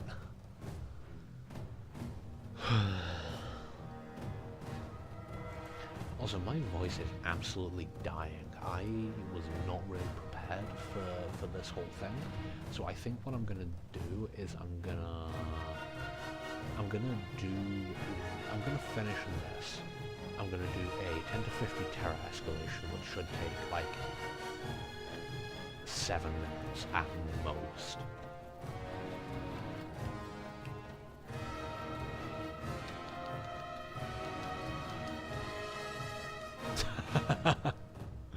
Oh man, that tail comes around wide. In case you can't tell, all these laughs are sarcastic. This game sucks.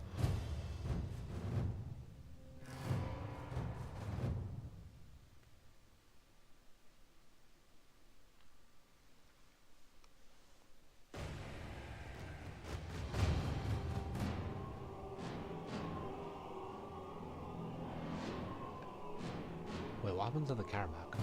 Oh my goodness, the Karabakh died from damage all the time. Okay. Meaning it's a 1v1 against Riftstalker, which is almost as brittle. You can chain power breaks on this guy super easy sometimes. Okay. Oh damn, I even stopped him from taking me to the pocket dimension. And he's dead. Yep, simple as that. Yippee.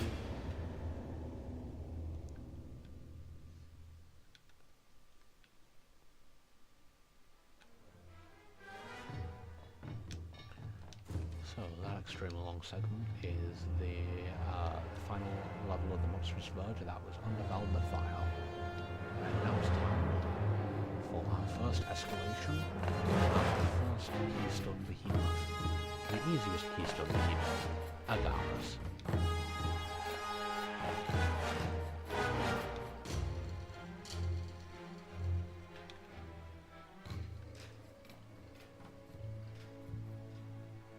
Yeah, I'm just going to take a quick moment to show you just how crazy the Vespers are. I'm going to stand here. Okay, so that was about 250 damage per hit. Okay, that was the close shot hit me for about 500. So I'm gonna use my heals here.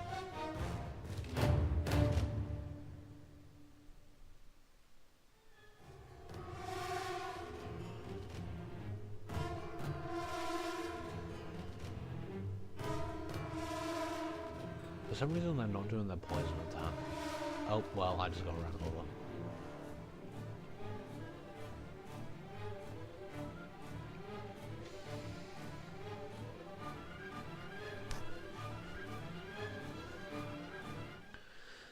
Alright, let's actually start playing the game.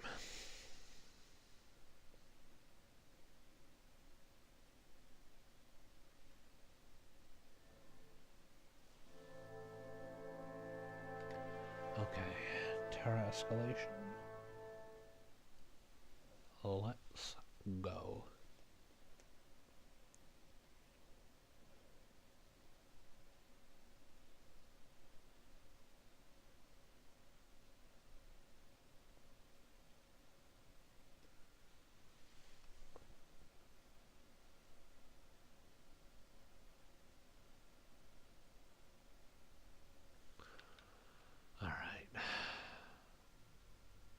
Welcome to the Terra Escalation. Any behemoth except for shock behemoth's going to spawn here. That is an example of the radiant mark. I apply 2 of my buffs. I'll another hit combo. And add the ball comes out. Now, because of one of the upgrades I have on the Golden Claws, I do actually get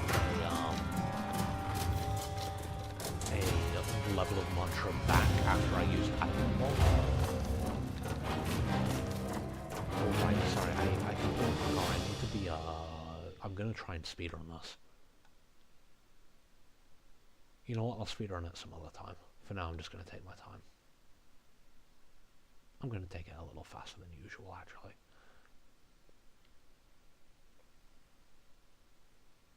Oh, I'm so slow. If I want to do this actually fastest, I'm gonna need like Grace or Swift or whatever it's called that makes you faster.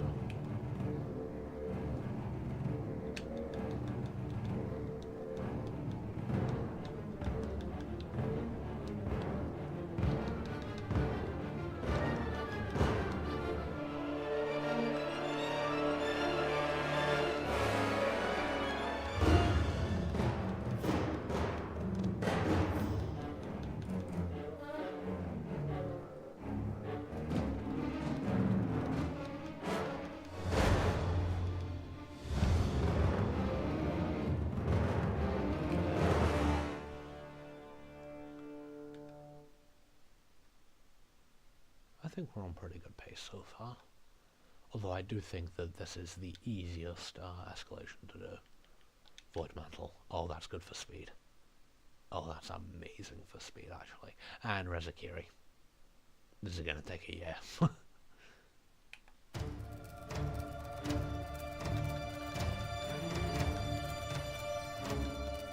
It's not that Rezakiri is particularly hard, it's just I'm at an element disadvantage at this level. Sorry, I'm at this element disadvantage at this level, but actually matters.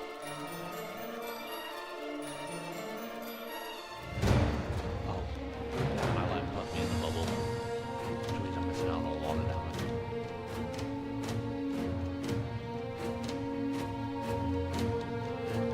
I really need to get a knock down.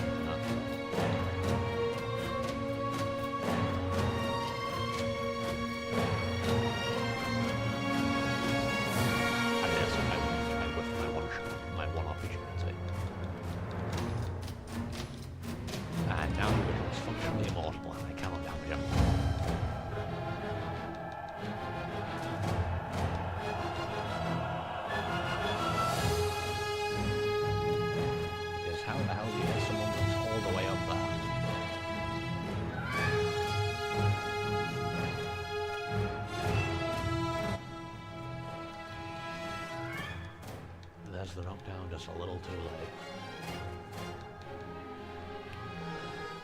Yeah, this is not world record pace.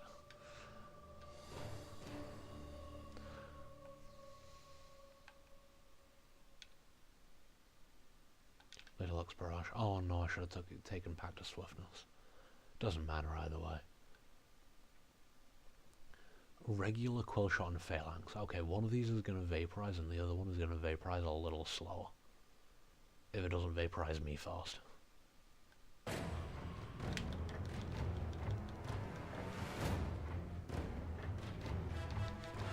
Just gotta keep the quill shot between me and the phalanx for now.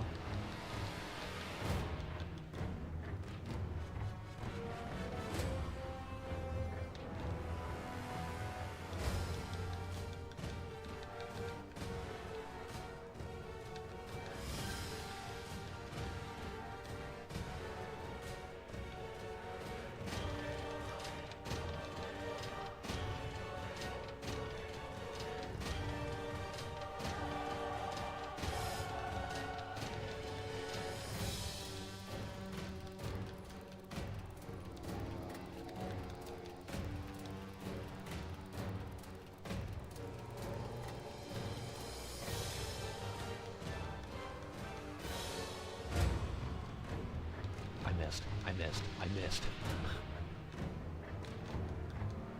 I missed the metal owlbear. And then he just completely shut me down from attacking because he has a spin move that he can just hold for some reason. Okay, that is both of them down though. Again, based solely off the danger percentage, this is almost like a world record run, with the exception of that damn Rizikiri in the middle. Also, I checked speedrun.com. Technically speaking, the most recent category, the category that is 1.5.6 plus, which means anything after 1.5.6, which means that this category is technically eligible for speedruns in that category, even though it is a wildly different version of the game. Anyway, this giant tree is Agarus. Agarus is the easiest of the Keystone Behemoths. Don't tell him I said that, although actually you probably can because I'm about to punch him in the face until he dies.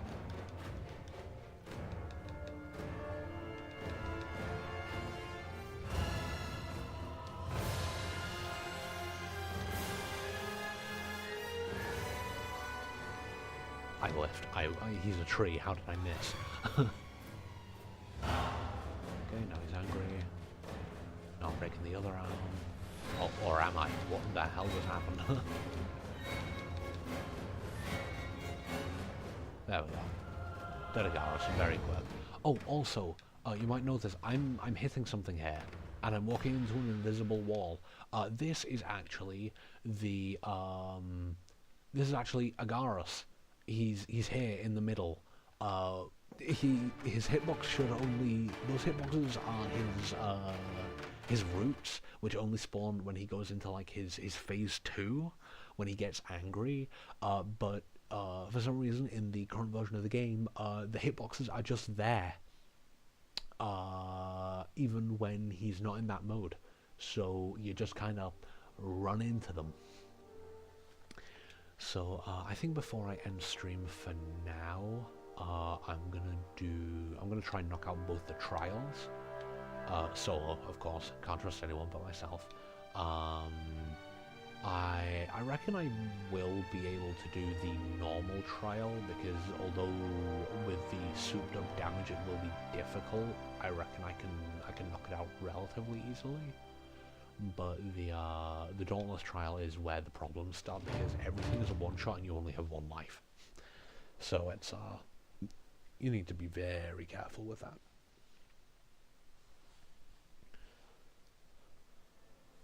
Oh right, I almost forgot to how much I can actually flex in this game.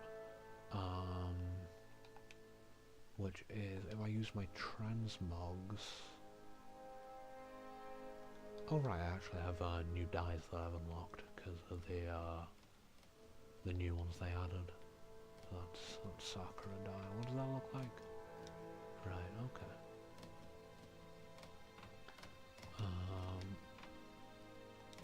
No, I think it's transmog chestplate. So because this game was dying, there was I happened upon a bit of a funny occurrence, which is because the game was dying, there was less than 100 people on the leaderboard for the trials. So I actually came in top 100 players to beat the Dauntless trial solo with strikers, because there were less than 100 people doing it. So I got access to the very swanky, very cool champion armor set and champion weapons that you get from doing that.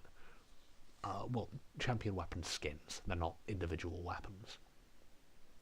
But yeah, I got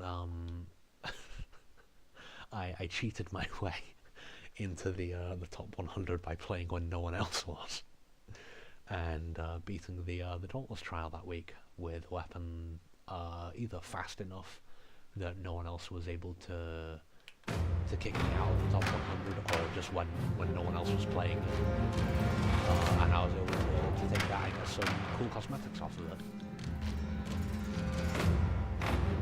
So I believe the modifier for this trial is Behemoth attacks will inflict you with shock, which prevents you from using consumables.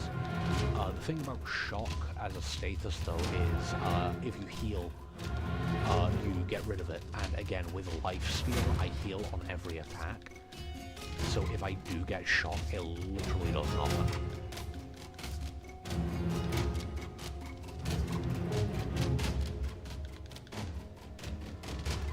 Oh damn, it's not even hitting the half hour, I was worried about.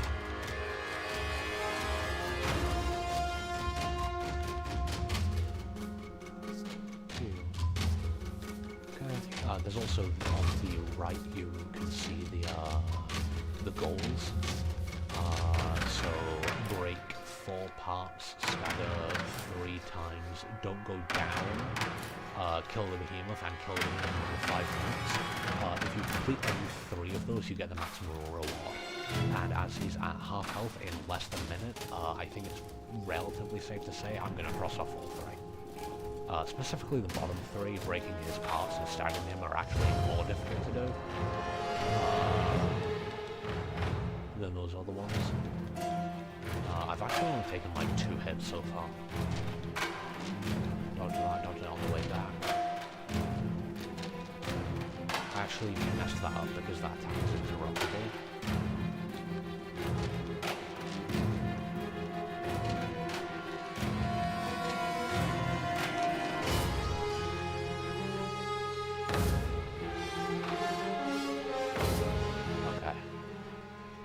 Yes, okay, so that's 4-part breaks, and no slayers down, and slay the behemoth in under 5 minutes, and slay the behemoth. Which, again, you only get stuff for the first 3 that you complete, but it still feels nice.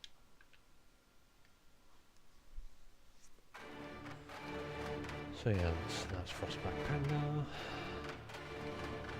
with an S++.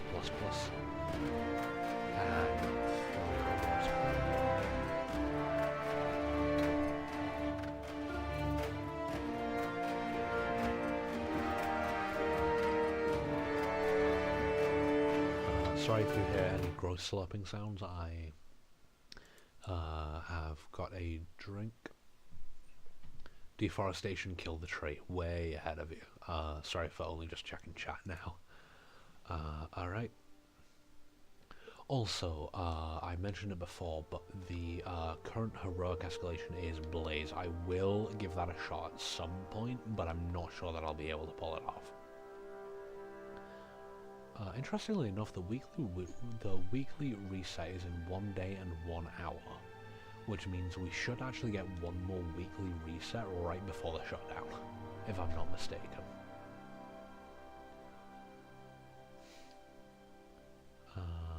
So, right, yeah, trial, Dauntless difficulty trial. Frost damage is increased, player stamina costs are increased. So if I get hit, I'm borderline getting 1 shot. Getting shocked doesn't really matter. No self-revives kinda sucks.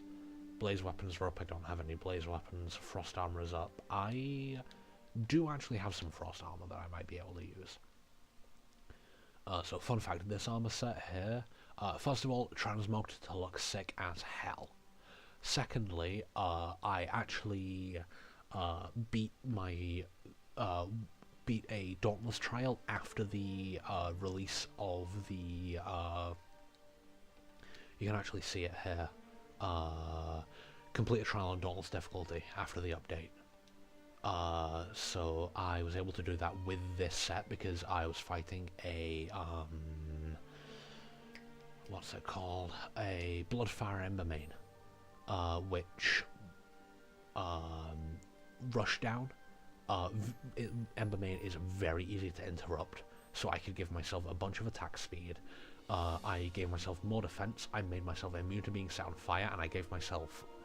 So that's basically 400 more health, and I think about 30% less damage taken per hit from that particular combo. Honestly, I could.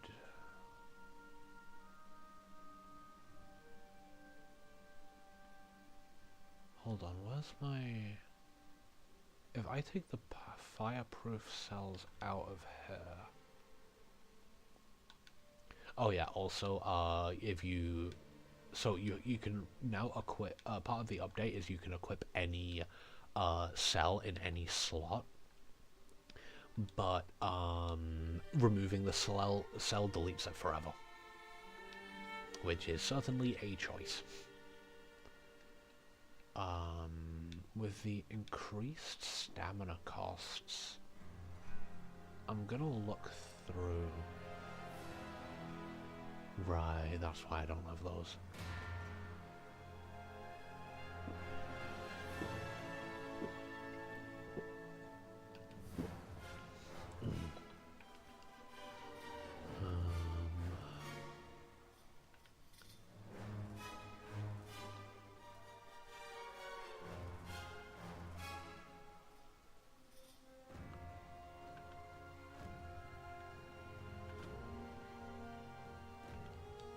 Endurance reduces speed. Like reduces the drop in speed, so I might want that, I think.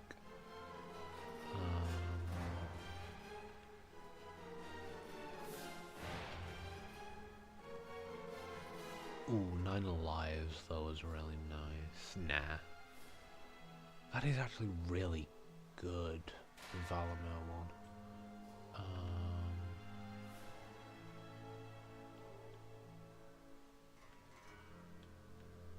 Sorry, I know this probably isn't very exciting to watch.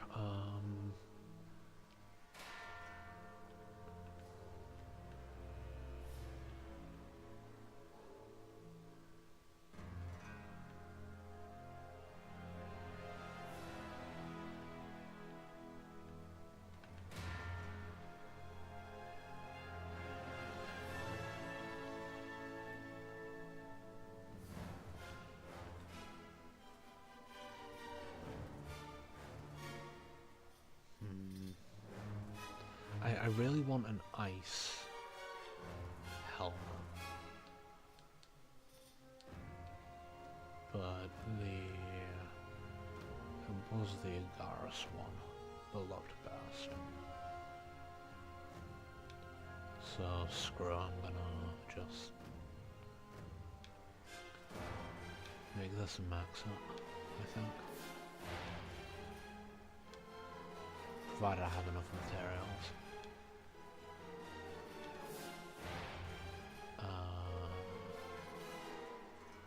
Oh yeah, I have plenty of Agaris drops for this.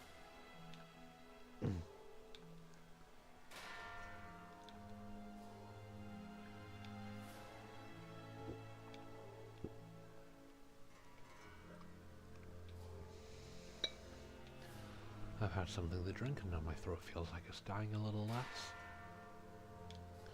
Alright, that's max level Agaros. I feel like I'm hobbling myself slightly with this. Because... Okay, I'm overstacked on Earth, which does kind of suck. but with one more point I can give myself fortress, which is nice, and conservation. I don't need conservation though. Where am I getting that from? Right, getting them from the arms. So I can ignore that and go for endurance and fortress. Yeah, endurance and fortress.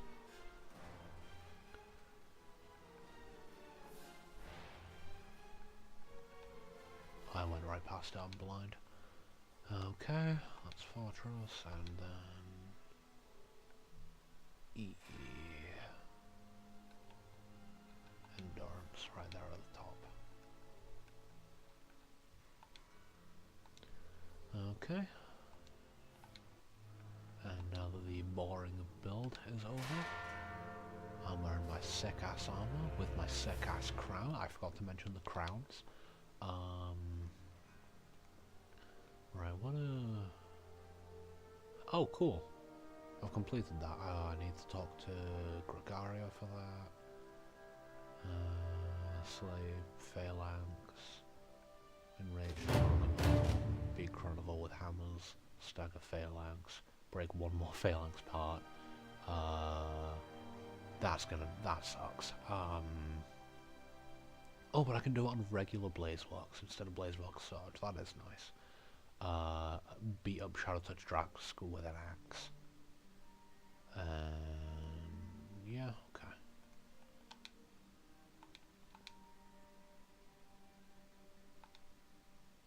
Okay. We in it. And we in it to win it. Actually, now that I've had a drink and my throat feels like it's down a bit less, I might go on and do a little more after this. It depends. It depends what else I have going on today. Because I might have something going on later.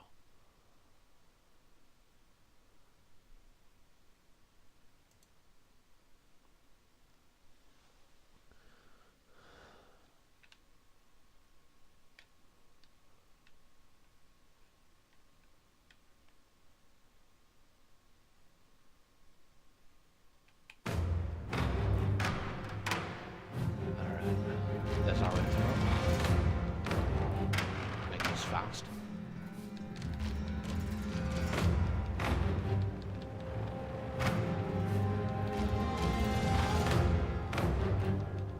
Yeah, so as you can see from the side quests now, I only get stuff for no players going down and killing the behemoth in under 5 minutes, which is exceptionally difficult now because this dude has way more health than the last one. And as you can see, I'm dealing way less damage as well.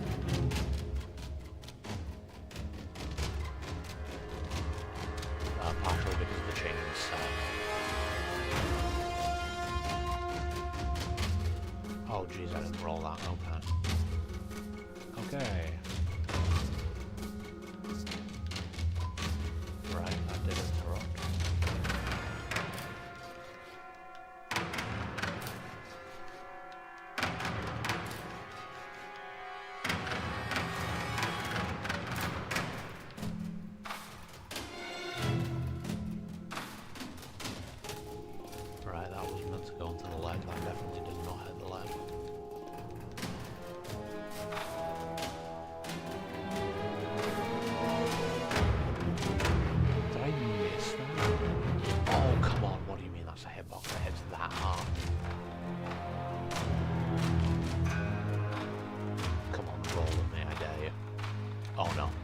Oh, come on!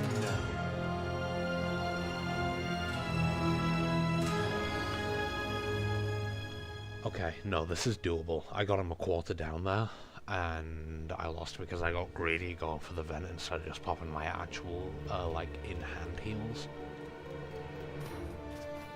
I can do it.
Also, I just want to mention that while I'm doing while I'm playing Dauntless, like sometimes on loading screens, I'm also getting completely screwed over by the absolute BS that is fighting the AI in Pocket TCG.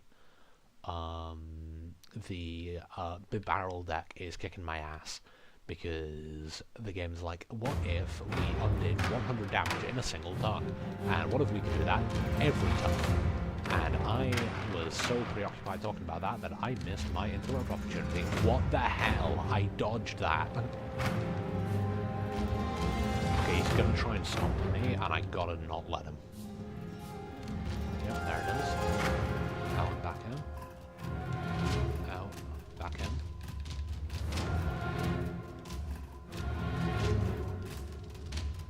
Okay, that's an interrupt.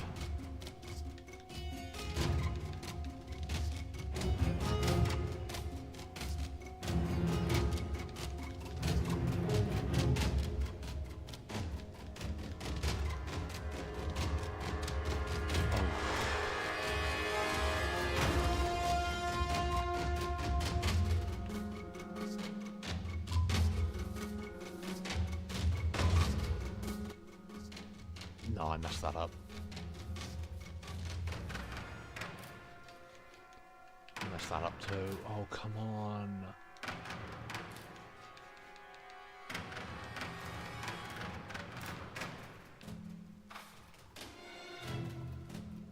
Okay, I'm gonna heal up with that. Oh!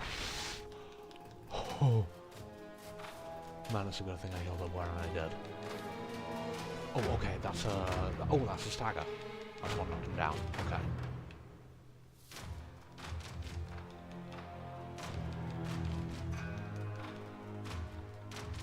Boop. Okay, that's not enough. Other way, heal. I rolled! Oh, right, last stamina. Very questionable miss there. No, that's hacks. That's pure cheats. Okay. How did that count as less damage?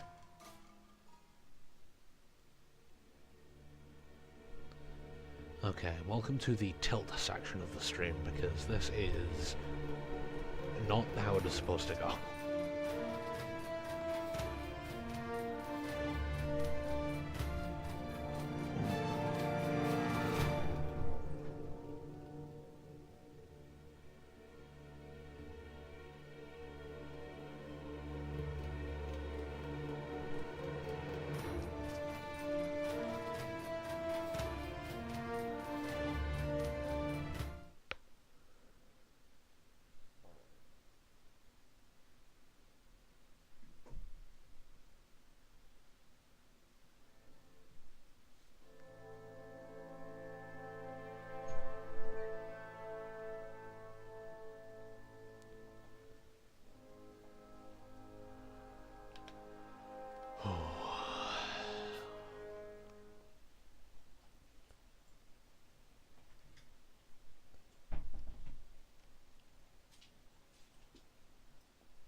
Alright, both buffs are on, including the one that reduces damage, which is why I was able to survive last round.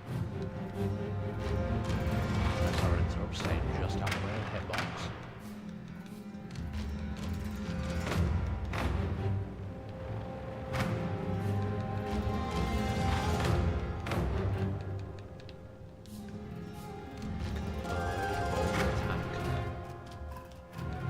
Come on! Okay, that, I don't know what I was thinking of that. Oh my god, if he'd hit me with that, I would have raged so hard. Oh, it's because the stamina costs are increased. I forgot about that debuff.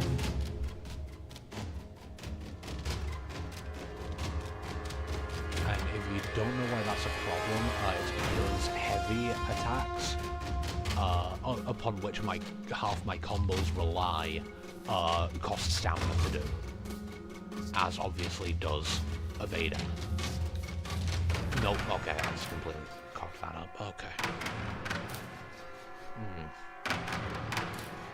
The annoying thing is I can do this. Like, technically, I know I can do this. There is nothing that is preventing me from doing this. With the exception of the actual execution of it.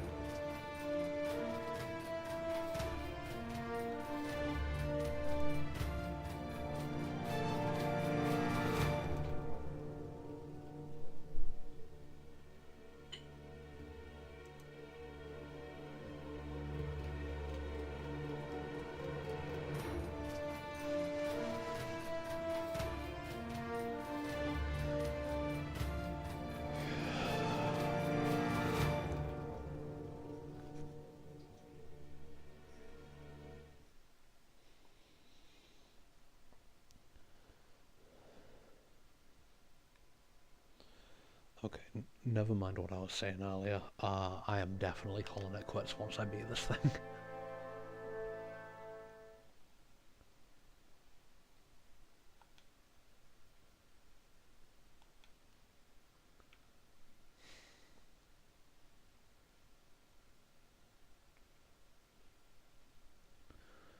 Spawn in. Damage reduction.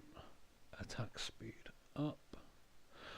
Oh wait, no, that's attack damage up, and maybe if I use the one that means reduces your stamina usage, that would be better.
I think the part that sucks about this the most is the fact that the rematch queue, like,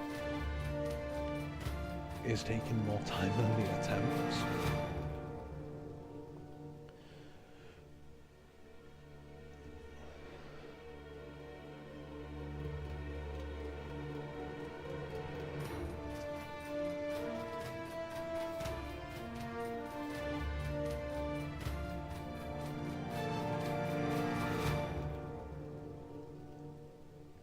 Yeah, I'm sorry that the commentary hasn't exactly been riveting so far, but if anyone is still watching the stream, I appreciate you for being there. Right, let's make a change. Frenzy tonic for stamina tonic. Drop a little damage, hopefully gain a lot longer attempts. Because I can actually dodge out of the way of things now.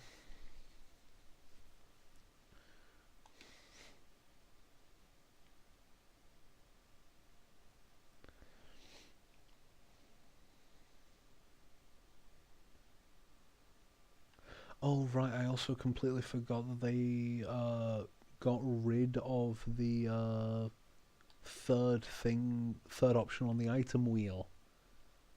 Yeah, you used to be able to bring 3 things with you, and then they nerfed it to 2. Why did he do that instantly this time? He literally didn't give you the same... Is that adapting? Wait, why did my Radiant Mark boss so fast? Oh, that did not go into the lag.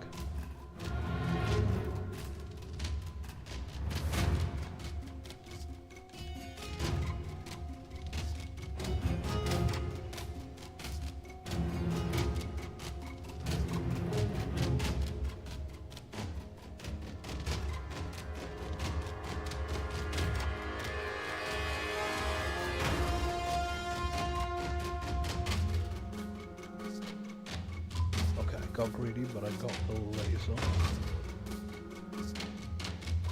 Nope, I misread the move.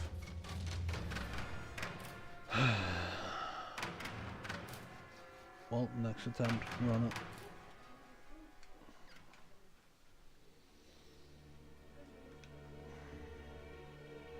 Something that I think also sucks is that I have the earth, I have so many points of earth on. Because earth means that I can't keep my shields.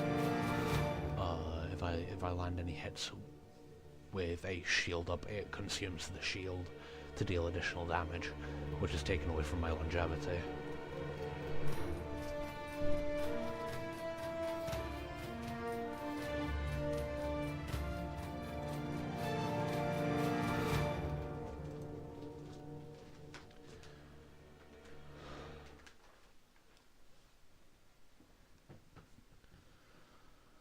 Hi Adam, thanks for continuing to watch.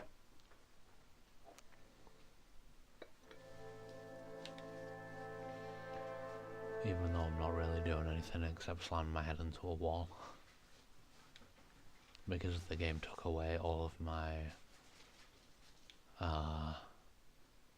my blaze strikers and took away my ability to effectively armor build.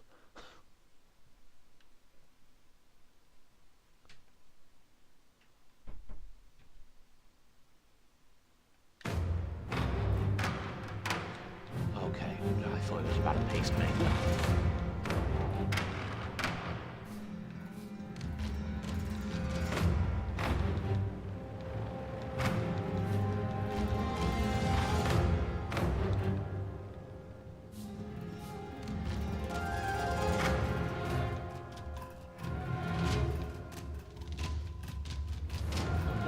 What? There is no way you're lag switching me.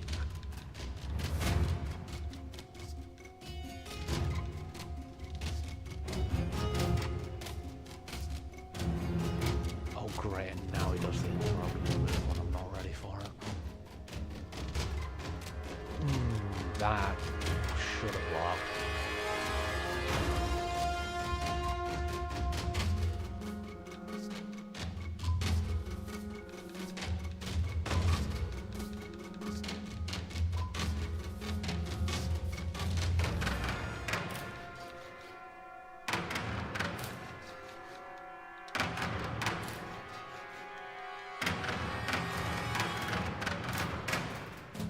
I think I missed the leg. Come on. Yes. Okay. If we can get the stagger off, we can get him down to a wall, so we can get the water down.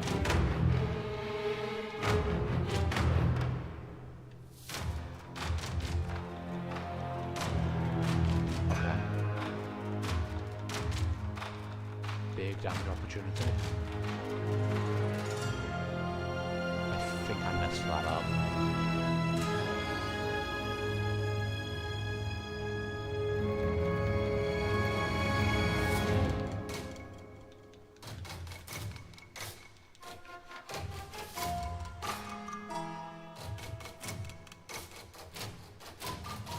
Okay, buffs reapplied. Go back in. And get one shot as soon as he gets angry. Wonderful. Okay, maybe this isn't possible.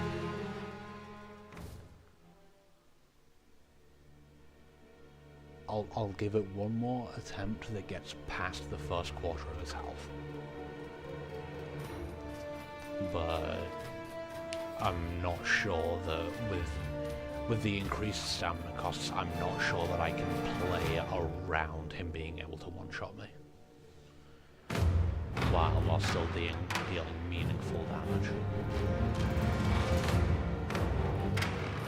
That's the Dauntless, you remember? Yeah.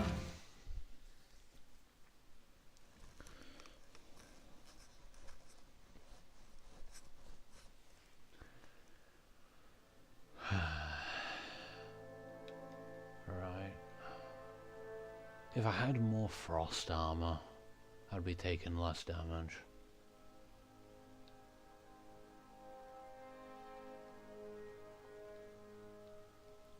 I can't believe they got rid of the final...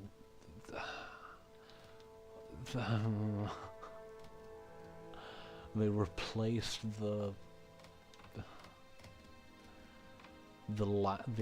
Omnicell with a second weapon, and then replaced the third item slot with your Omnicell. It's so annoying.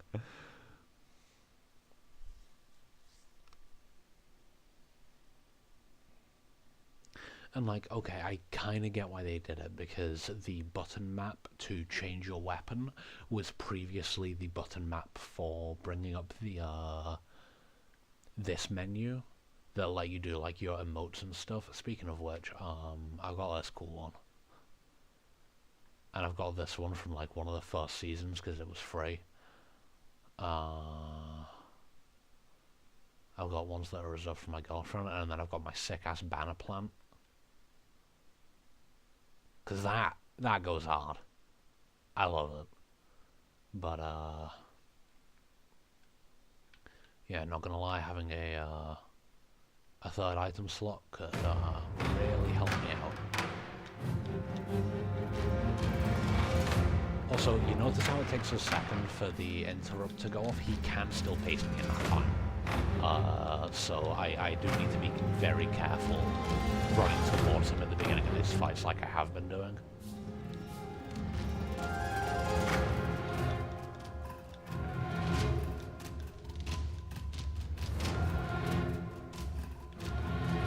Okay. Another interrupt, that's good.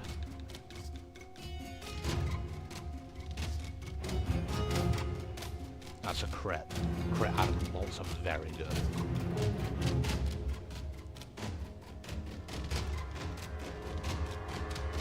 No! No, that was a roll into him that should have gotten me through.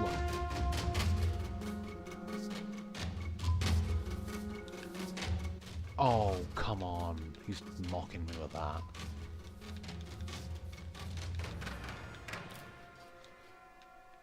What? Oh, I didn't get my roll. I was out of stamina.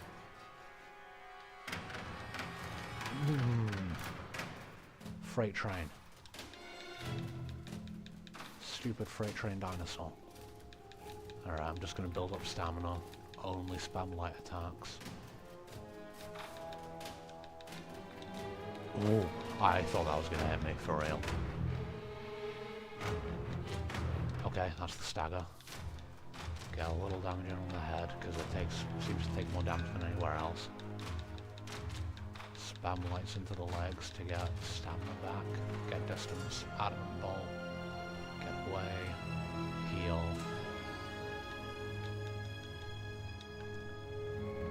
Nope. Oh my god, 300? That can do upwards of 1,000. That should do upwards of 1,000.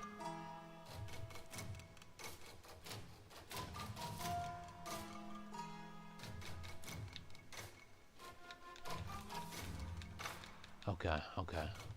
If he kills me, this is the final attempt.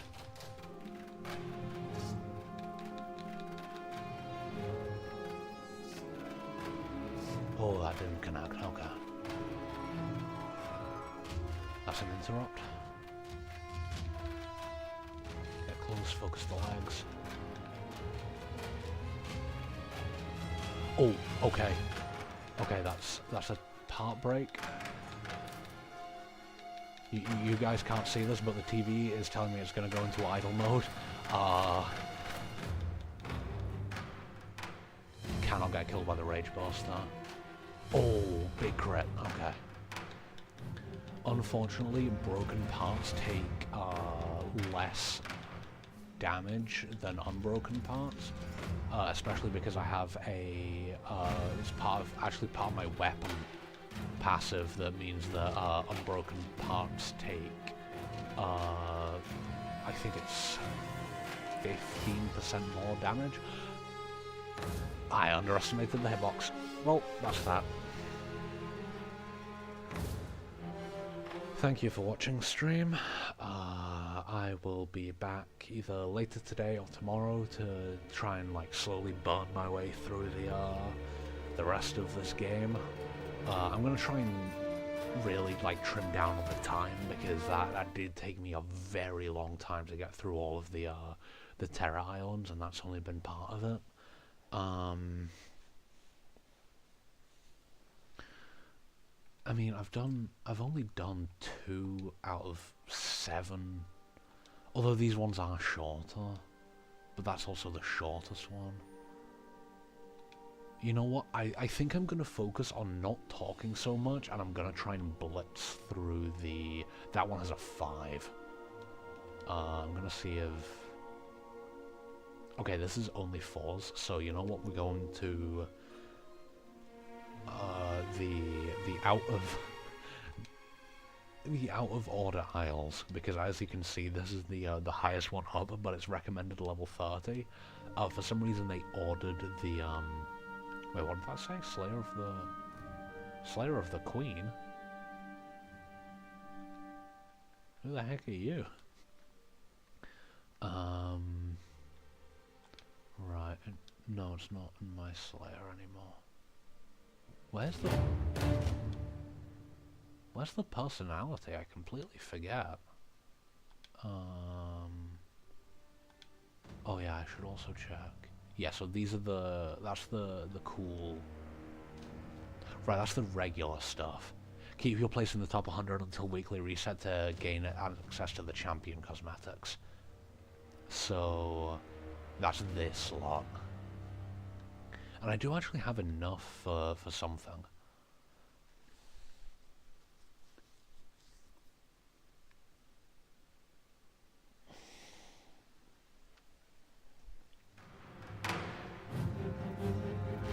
So yeah, I'm just going to do a quick run through a bunch of these islands.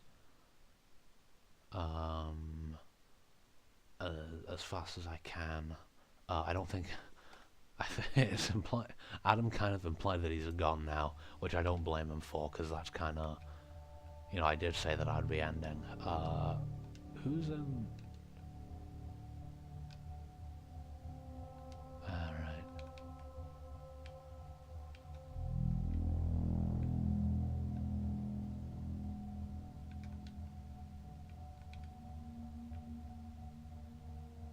Alright, I have the wrong armor set on, whoops.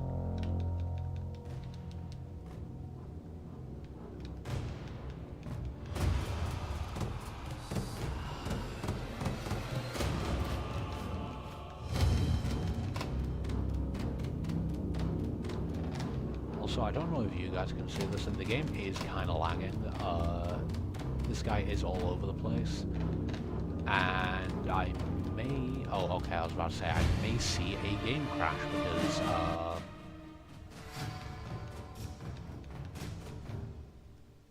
I interrupted him without being able to see him. I am the greatest player this game has ever seen. Never mind that there are still people who can probably still solo the Dauntless escalations. I am the greatest. Okay, see, that should have hit. Okay, see, that should have hit. And he's dead. Okay. That's one. Rift Stalker is a rat-back cat. And it, first Umbral Behemoth hits way harder than it has any right to. You kind of just have to play around it the best you can.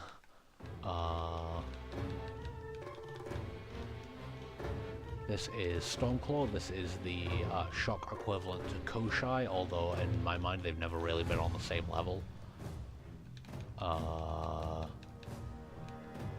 Because Stormclaw does some cool stuff, but Koshai has always been, like, more dangerous, in my opinion.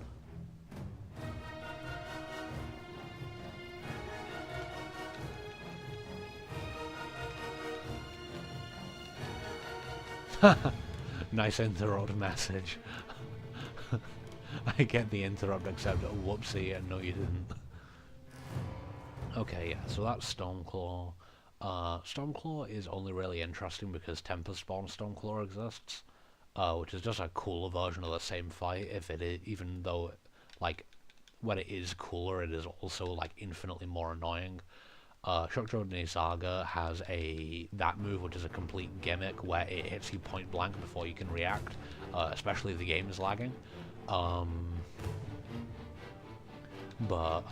This dude gave me some real troubles for a while, until I got better at just reading the shit out of him.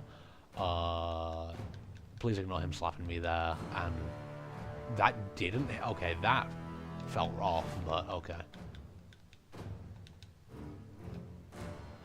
And he's dead. Okay, so that's the first three from from Stormwall, Cape Fury.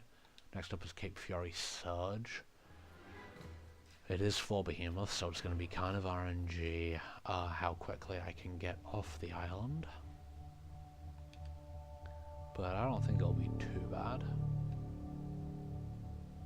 Something about Dauntless that I do enjoy, though, is just the glider movement. It is very fun.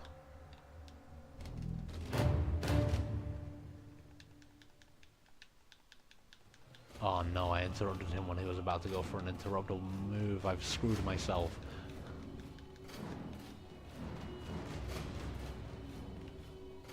Because the mark's gonna blow up before he finishes that. Oh. Got the head break while he was in the portal. If this crits... Nah, never mind. I was about to say, if that crits, there's a chance that I kill him before I leave the island. But no. No crit. Unfortunate.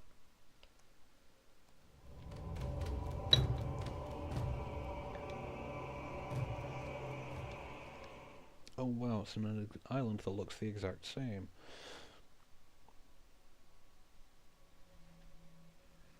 Oh right, I forgot that I'm still using a lower damage output than last time, than I was before. Right, there we go. And now that I'm wearing all shock armor, these guys will barely be able to hurt me.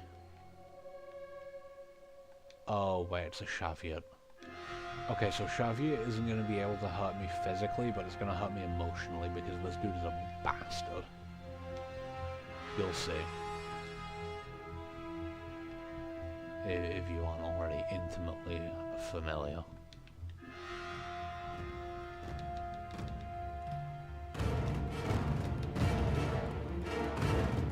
Yep, that was 500 damage on a resisting armor, 1000 damage in 2 hits, and attacks so quick, me with my mid-ass reaction times can barely see him coming.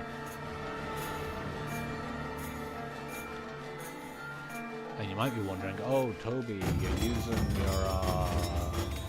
your Radiant Strikers, wouldn't it be better to use your Terror ones, since these are shock behemoths? No, actually, the Radiant Strikers simply do more damage in every circumstance. It's kind of crazy.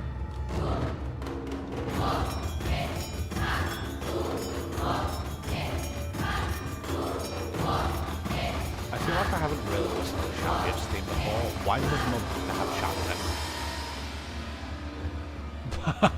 I lagged backwards into his hitbox. This dude is cheating. Also, I think the storm in the center of the map is lagging me a bit. Yeah, sure. That hitbox definitely came out on time.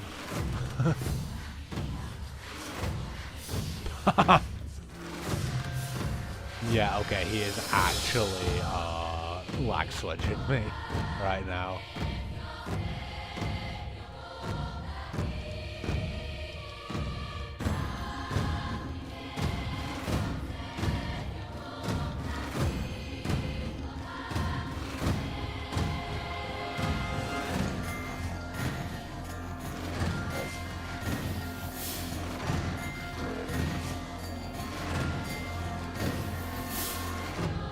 honestly, it's a shame that this game's being shut down because I feel like this game truly encapsulates what the first Monster Hunter game was. It's jank, and the monsters hit you with unfair BS, and it's got all the old Monster Hunter ways of building armor that makes it like 1,000 times more difficult than the new stuff. Because instead of being like, oh, this will give me a small boost and this will give me a big boost, it's all or nothing in terms of points.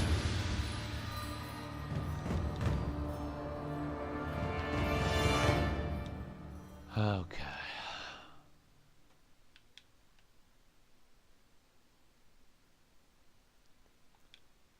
Also, I will never get over the fact that they nerfed the Slayers.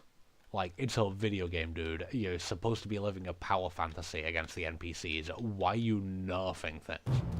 Monster Hunter never nerfed things in... Well, to my awareness, actually. Maybe they didn't, actually. Hey, Adam, if you're still in chat, can you tell me if Monster Hunter ever, like, actively nerfed something in... Like, that was currently in a game? Like... Because, like...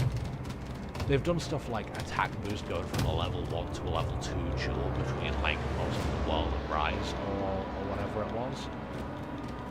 To stop it being too overpowered. But I guess because Dauntless has the quote-unquote luxury of being a live service game. Also, yep, absolute hacks.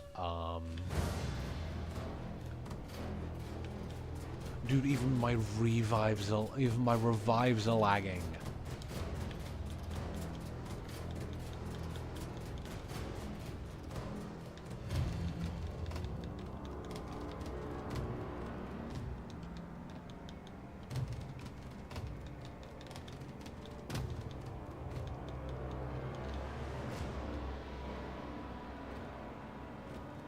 Okay, if I can get his tail off with my Omnicell soon, I will be able to... Well, that's not in the cards.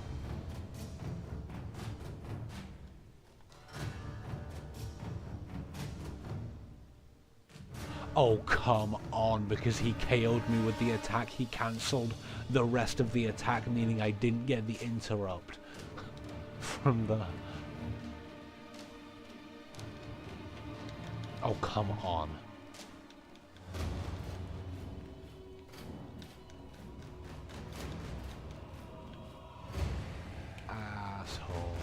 Okay, both the final monsters on this island are on the island.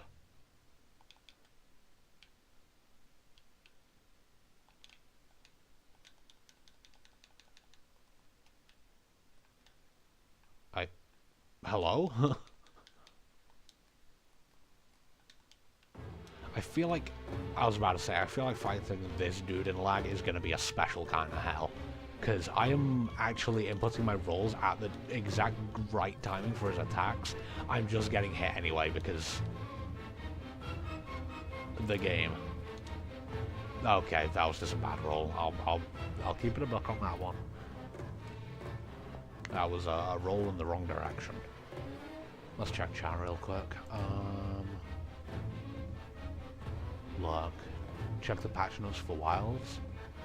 Element bowgun's getting dragged down a notch. No. I mean, that's like nerfing a game mechanic. I mean like nerfing an armor skill.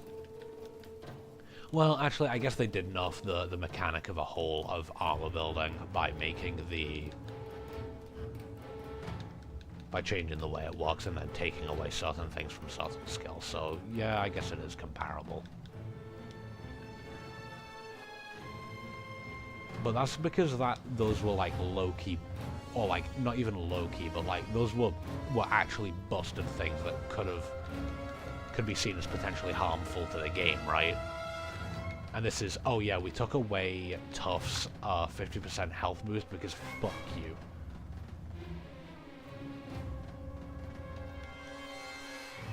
That's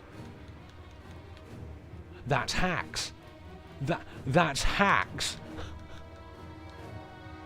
I used my legendary ability to put a radiant mark on him, I miss the deflect on the... And the... This is... No, this is hacks. I use my legendary ability to put my radiant mark on him, so if he does an interruptible attack, like the charge he does if you fail to deflect the lightning ball, he will get interrupted, and I'll get an attack opportunity. I whiff the attack on the lightning ball, and my legendary ability that I only get like once every 30-40 seconds or so goes on cooldown without activating. Yeah, okay, Dauntless, I see you. God, it's... Honestly, it's a shame. It's a shame that nobody cares about you and about this game enough to actually make mods and cheats for it. Because, yeah, I would get my payback against this, against some of these BS fights by just hacking in a one-shot. You know what? Yeah, I would. I'm not above saying it. If I could make Chronovor's wings break in 2 hits each, I would. That is straight up unplayable how they designed that.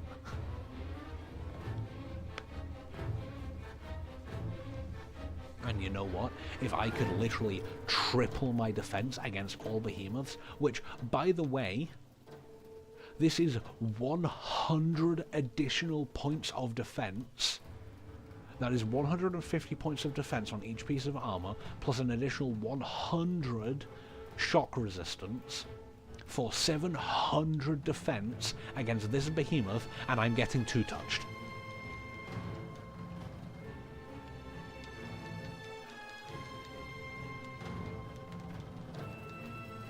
And it wouldn't be as much of a problem, but they nerfed my skills, so I can't get as many skills on my armor anymore, and the skills I have are less useful. Oh, also, the description of the fire cell straight up lies to you. It's like, yeah, you get 5 points of speed. You attack, like, stupid fast. The game conveniently misses out the part that every time you land a hit, it takes a chunk of your health. Nowhere in the description of the ability does it say that. The game just leaves you to figure it out. I initially thought that they'd buffed it because it wasn't in the description, and then I put it on my armor, landed 3 hits on a behemoth, and sacrificed a third of my health, and I was like, oh yeah, right, no, they haven't changed it, they've just started lying to you about... Did I just get hit by a frame 1 charge?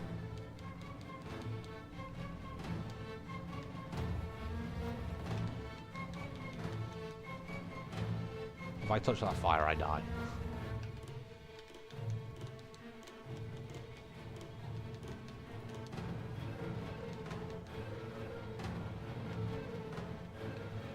That's not how that works. That should have interrupted.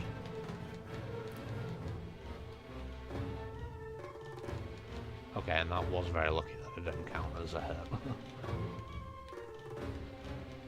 Oh, that's the flamethrower. Oh yeah, they changed Embermane's moveset between in the update.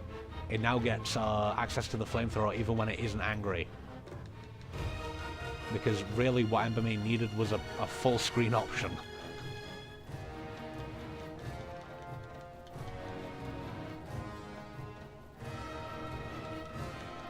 There we go, that's better.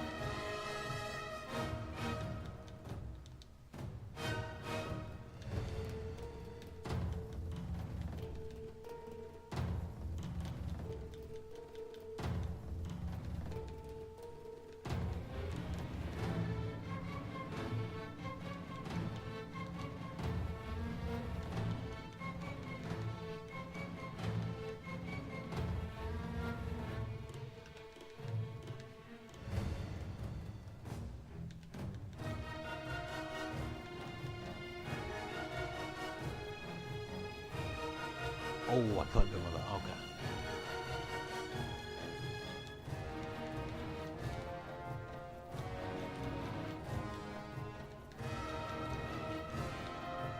And you put me back for half my health at some point? Okay, that's every behemoth on the island. That's, Shaviet, that's... Tempest Bone, Stoneclaw, that's Bloodfire Ember Main, that's Riftstalker, Revelation Rock time.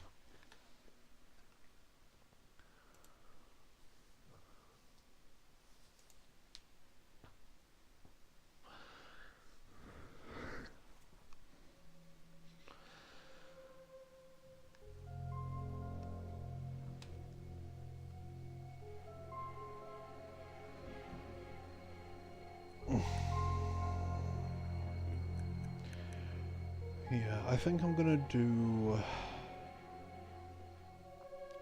I'll wrap up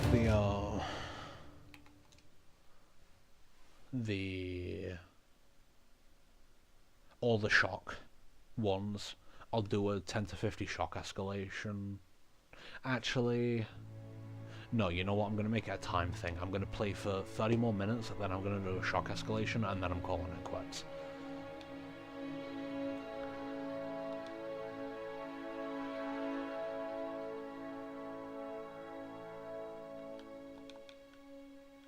I am a little sad because well, not sad, but I am aware that in playing this game the way with the sound settings I have also been depriving the viewers of the incredible behemoth sound design, because they do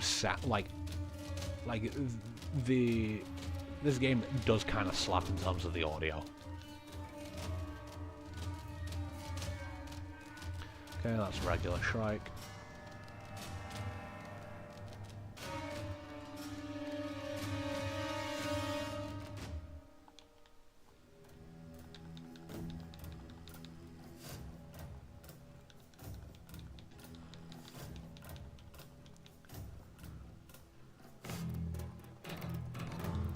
And that's Drask.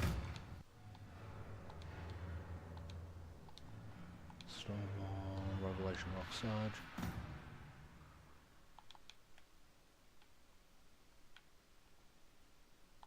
Oh boy, we gotta fight the main antagonist of the Dauntless movie. Coming to cinemas, I don't know, maybe 20 years after I write it. Or 80 years in the future. For sure.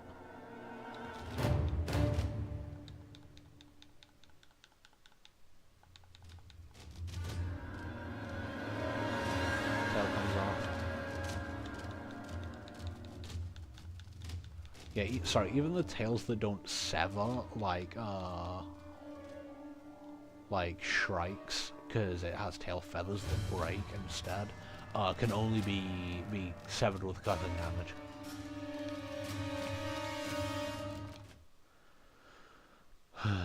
Oh yeah, I'm also gonna have to fight Karkanos for the camera. That's gonna suck. Karkanos sucks. Also, I think the game audio is slightly bugged. Because I do keep getting, like, combat themes when I'm loading into new maps.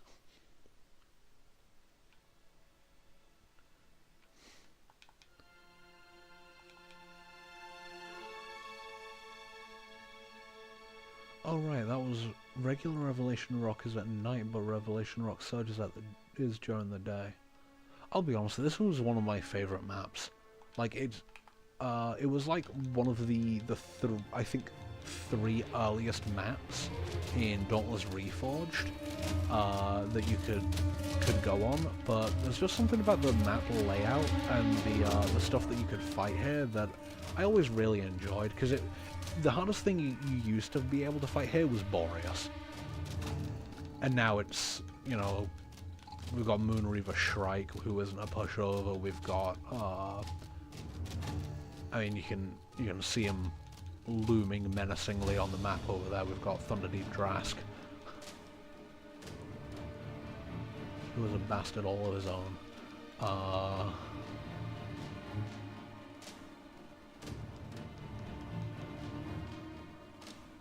Oh yeah, they sped up the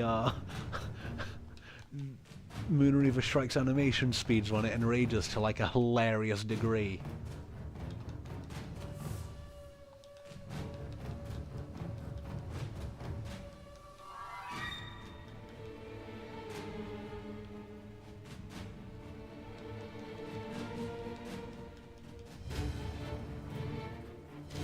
you, give me my health back.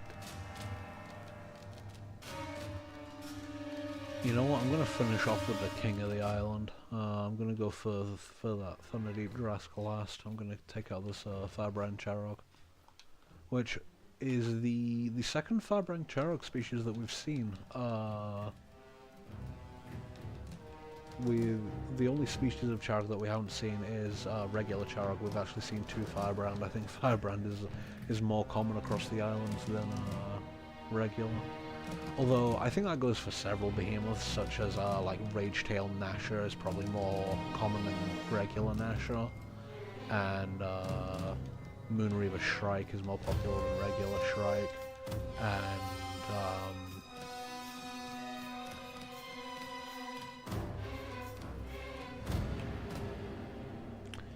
Deadeye Quillshot is almost definitely more popular than regular Quillshot because all of those are restricted to like very early islands.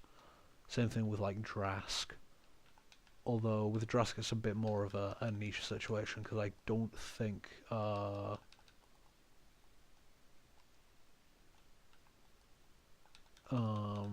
Thunderdeep spawns on many other islands than this one.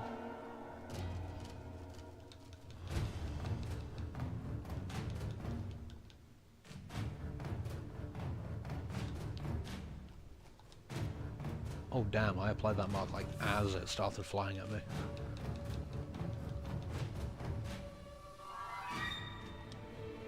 Did that tree just eat my laser? I'm pretty sure it did.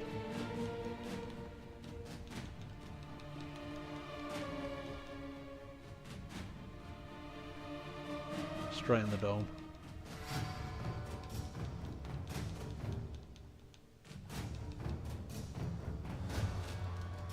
Right, the final behemoth on the island is Ragetail Gnash.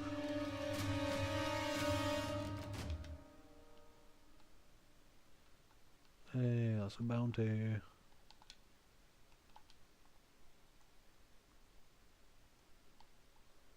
Right, which... Oh yeah, I forgot that I need to collect that from... Right, it's from Gregario. And then... Right, that's the combat music. I'm at the rat.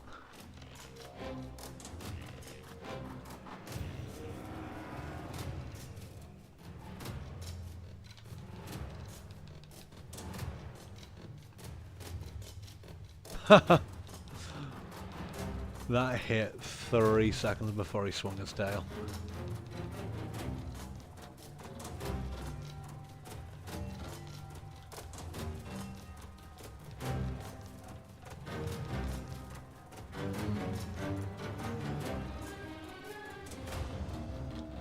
Really? That didn't take the tail off?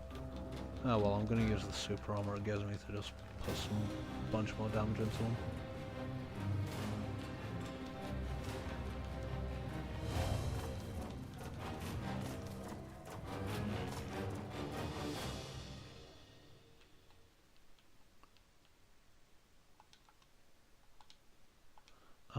I'm gonna check Stormwall for something. Thunderdeep Drask is here.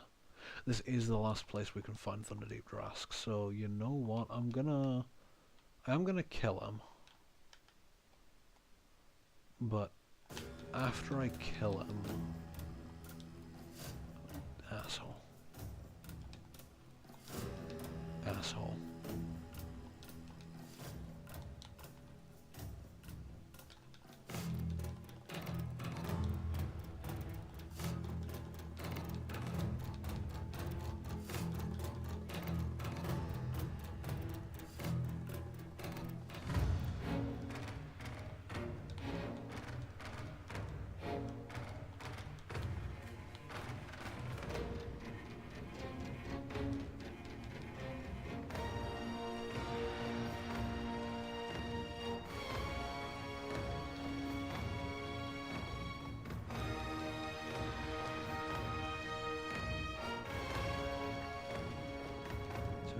Three, laser, Omnicell.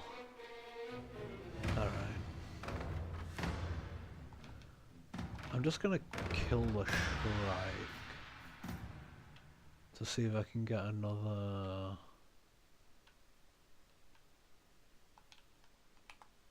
Drask to spawn because I wanna take it slow. The fight slow. I wanna fight it while the entire theme plays, because I feel like it has its own unique theme.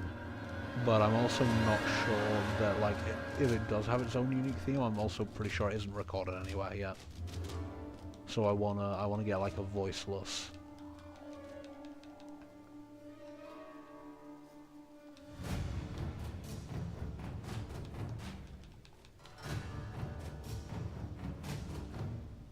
Trade.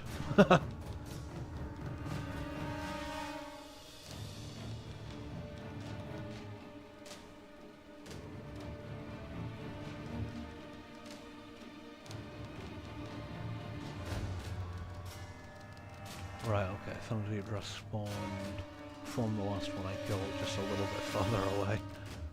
Awesome.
Okay, that's an audio recording of the entire fight theme. Sorry for the long silence there. I just wanted to make sure that I got presumably the entire theme.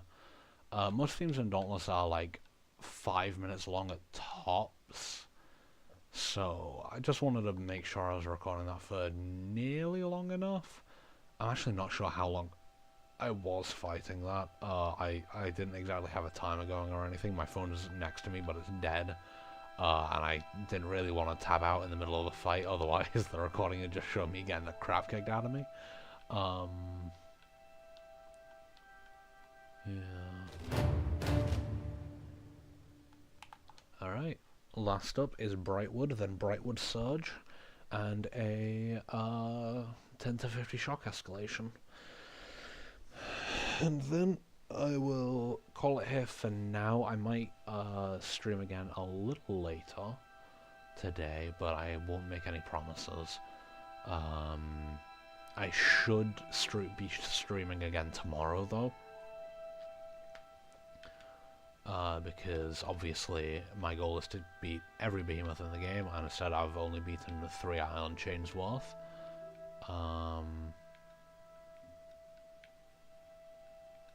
So I believe the only behemoths on this island are the ones that are currently present. Like the only behemoths that can spawn on this island are these 3. Which Nezaga, similar to Shockjaw Nezaga, which we demonstrated earlier. He has the cheetah move, which hits the point blank. He has the instant interrupt himself.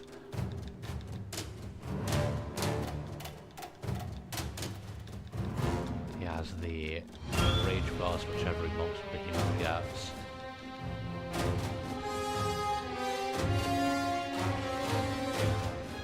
He has what he's trying. Oh, okay, he's going for the slam. And he's dead.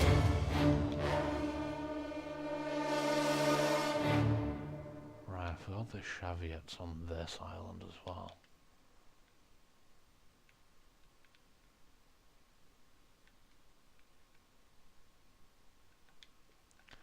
This dude is one of my least favorite fights in the game because he puts down... It's Quillshot. If Quillshot had proximity mines, he sucks. Also, I was about to say, it has taken the theme a while to start. Have I bugged the game? Oh, I got a huge crit out of a bowler. Nice. God, I basically bypassed the entire fight. Put that one on speedrun.com, jeez. Right, no, I am heading the wrong way. It is over here.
And that is Shaviet's theme, which as far as I'm aware is also doesn't seem to be anywhere in any official capacity. So, finally, Brightwood Surge. We've got Rezakiri, another Shaviet, Shockjon Nezaga, and oh god, it's Dreaded Boar Frostius. Because you dread it, and it's an absolute bore to fight. God, this dude's an asshole. More like Rage Bait Nasher got him. Yeah, you sure did. You sure did. Kill yourself now.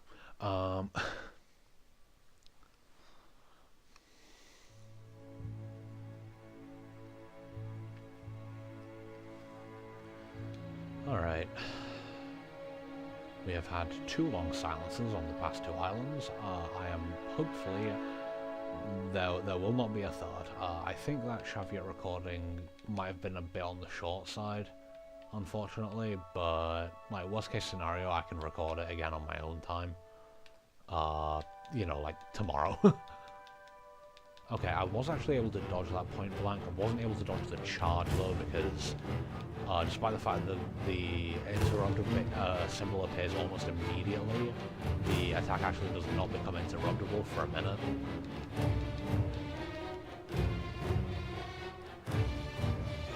Okay, that's a handbrake. This guy's arms are surprisingly difficult to hit. See, that hit the head. The tail hit me there for some reason. That came around way further than it should.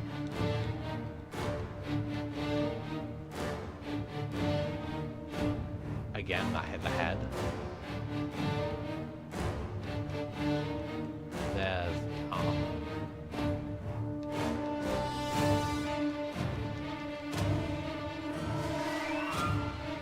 Again, that's him hitting me before the game registers that he's become interruptible from his own attack.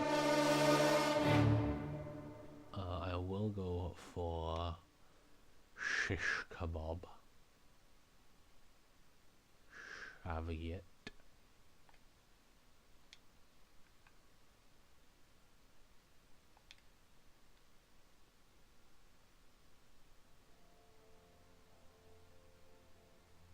Drone strike.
I feel like that theme was different.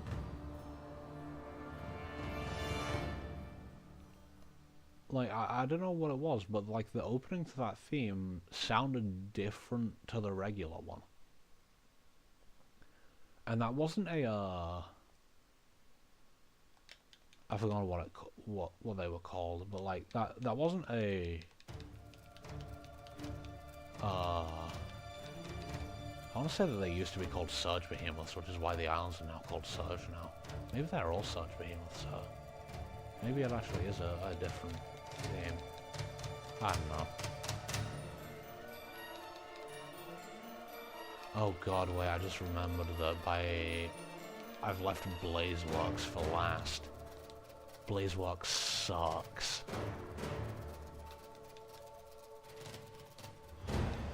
And I don't mean like regular Dauntless sucks, I mean like... That place is a problem.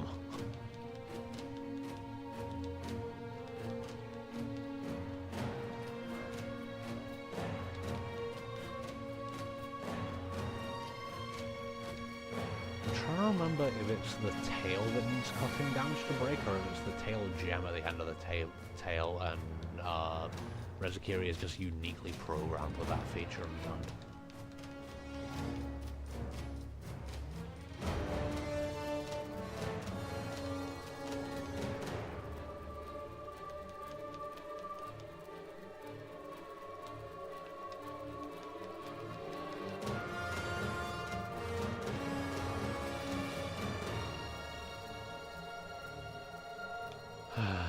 I've let it go awkward silent again.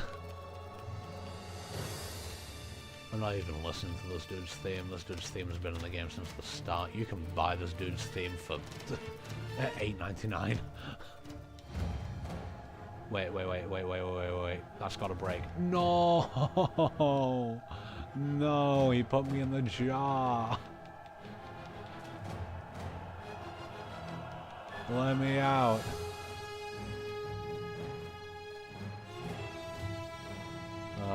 Now to watch and wait as my buffs tick away, and he camps up there like a loser. Okay, there we go.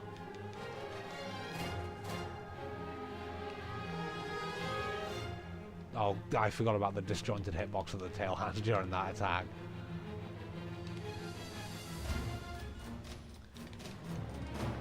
This attack with the little spitballs is literally like one of the most annoying attacks in the game.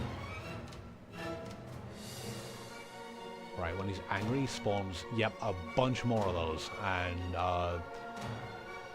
oh yeah, the, fun Dauntless fact, they nerfed the glider because of, that attack of Rezakiri's, because it used to be that you could trigger your glider when you were lower to the ground, so you could actually hop over Rezakiri's, like, I call it the carpet bomb, even though the carpet bomb would probably be a more accurate name for the aerial one, but because it's across the ground like a carpet, I initially called it the carpet bomb. Because of the carpet bomb, you used to be able to, like, from standing on a relatively level field like this, you used to be able to get out your glider. And so they nerfed it, so you had to be, like, directly over open air for, like, I don't know how much time, but enough to make it no longer possible to cheese. Also, the game absolutely just played the animation of me using my legendary ability, but I didn't use my legendary ability. Oh, it won't use my legendary ability. This dude's immune. Okay.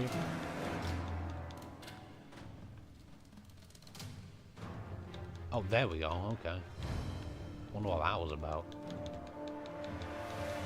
Anyway, time for Dreadball Frostius.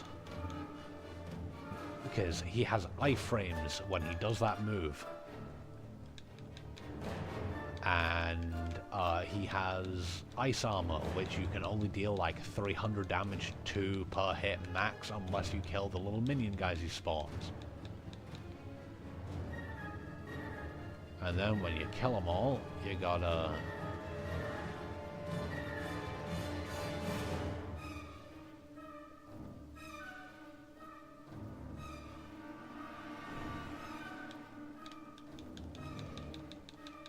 Okay, I am trying to do something very specific here.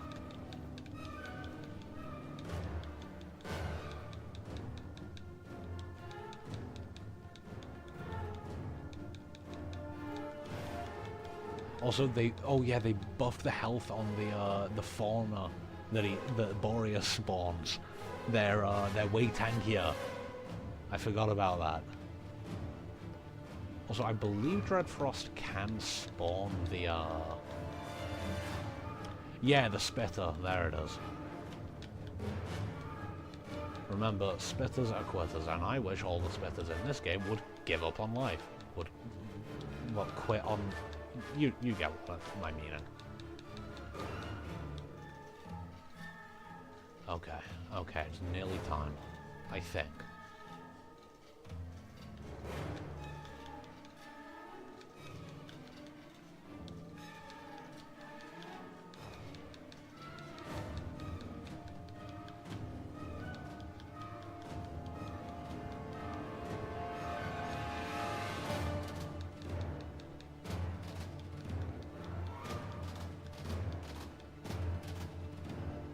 Okay. Take the bomber.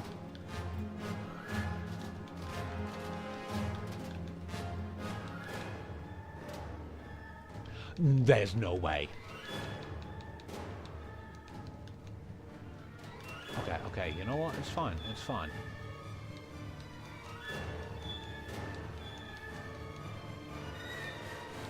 Okay, and then we hit all these, break the armor, and then hit him with a nuke. That did not even nuke him. What was the point of me grinding up all of those, like, +1 damage bonuses for it to do... this game makes me so sad. And again, he's immune to the... Okay, there we go. I was about to say he's immune to the Radiant Flash, and then I'm like, no one can deflect the Emerald Splash, and then I'm like... Man, they killed Kakuin. That was crazy.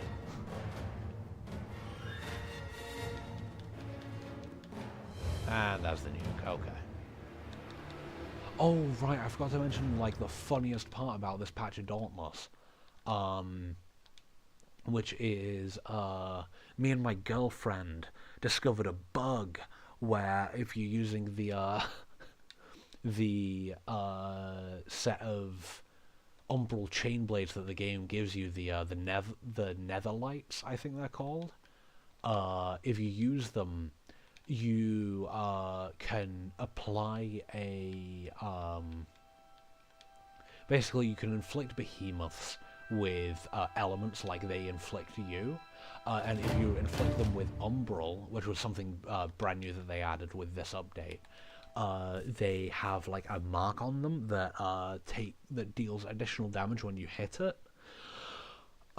There's a bug though where with the netherlights, if you apply that mark and then you roll through it with the netherlights, let me find it for a sec. No, don't mind me just dying over with the shadow dodge, yeah. Yeah. So you can inflict the umbral status on individual parts of a behemoth, and if you then dodge through an attack, it creates an explosion of umbral energy. And I believe it's if you detonate a mark, if you destroy the umbral mark with the shadow dodge, it creates a damage feat, or like if the shadow dodge triggers it, it creates an infinite feedback loop that crashes your game back to the main menu. We were able to pull it off surprisingly consistently, by which I mean my girlfriend, who like only uses the chain blades, just how I basically only use the strikers. We were just doing escalations and she pulled it off like 3 times.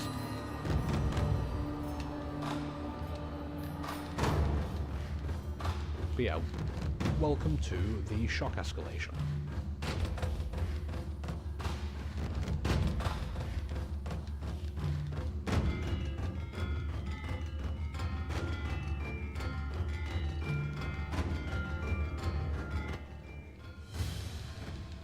That was a 14k damage.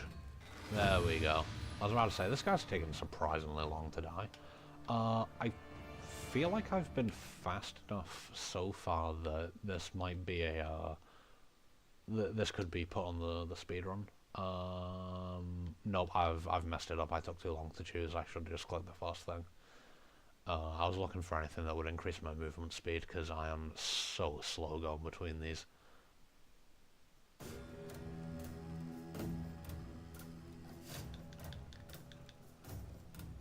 Okay, I'm glad that hit the Shadow Touch Koshai because it actually had an interruptible move, whereas against this guy would have just been more damage, which is nice, but it doesn't stop him from kicking my ass. Like the other thing stops the Koshai.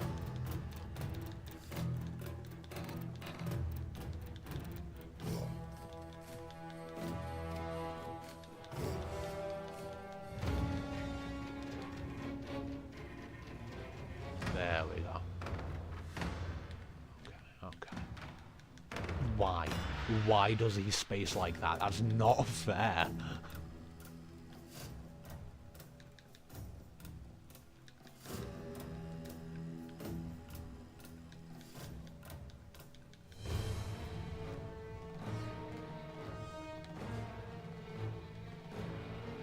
Eat shit, loser. Die. That didn't kill? Oh, man.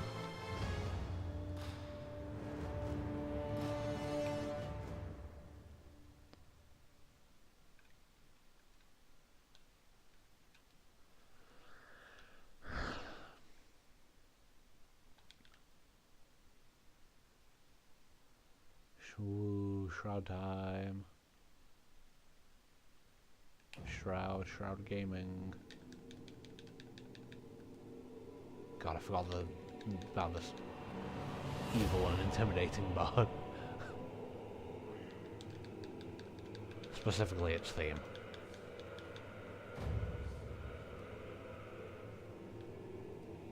This is the kind of stuff that I whisper in my calls here. Umbral chanting.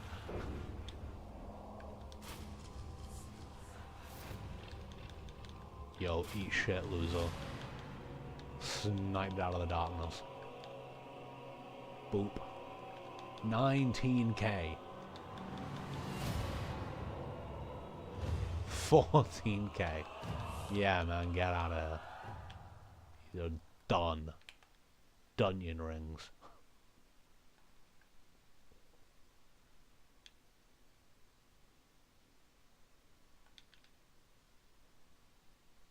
I'd just be picking up buffs at this point. I don't be reading. I'm a Dragon Ball fan. I don't think I even know how to read.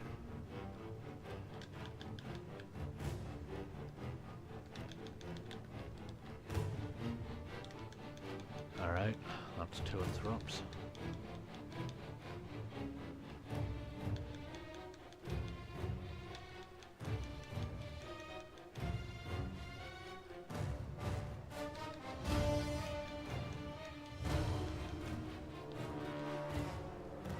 Really? Really?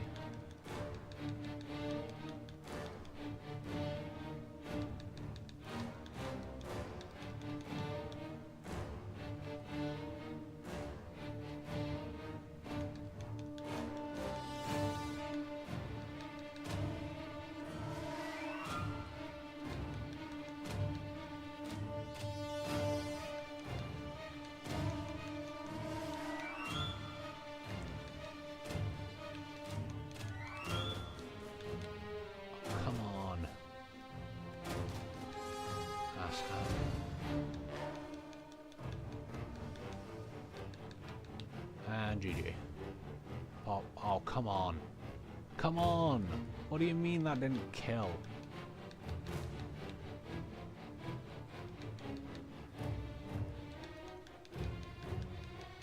Umbral Explosion was gonna... Oh, okay, I was about to say Umbral Explosion was gonna kill it from this health, but then it didn't go off.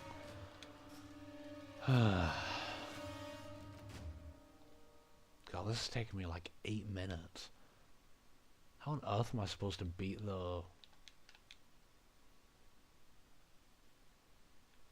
speedrun leaderboard times? Jeez. I guess it's they're using old builds which let you like one-shot things in certain circumstances. Urska and Frost escalations have historically been such a pain in my ass that I'm really sad that I never learned how to do the one-shot Urska trick. Well, okay, that's not true. Technically, I kinda knew how to do it, I just never put together the build to do it with.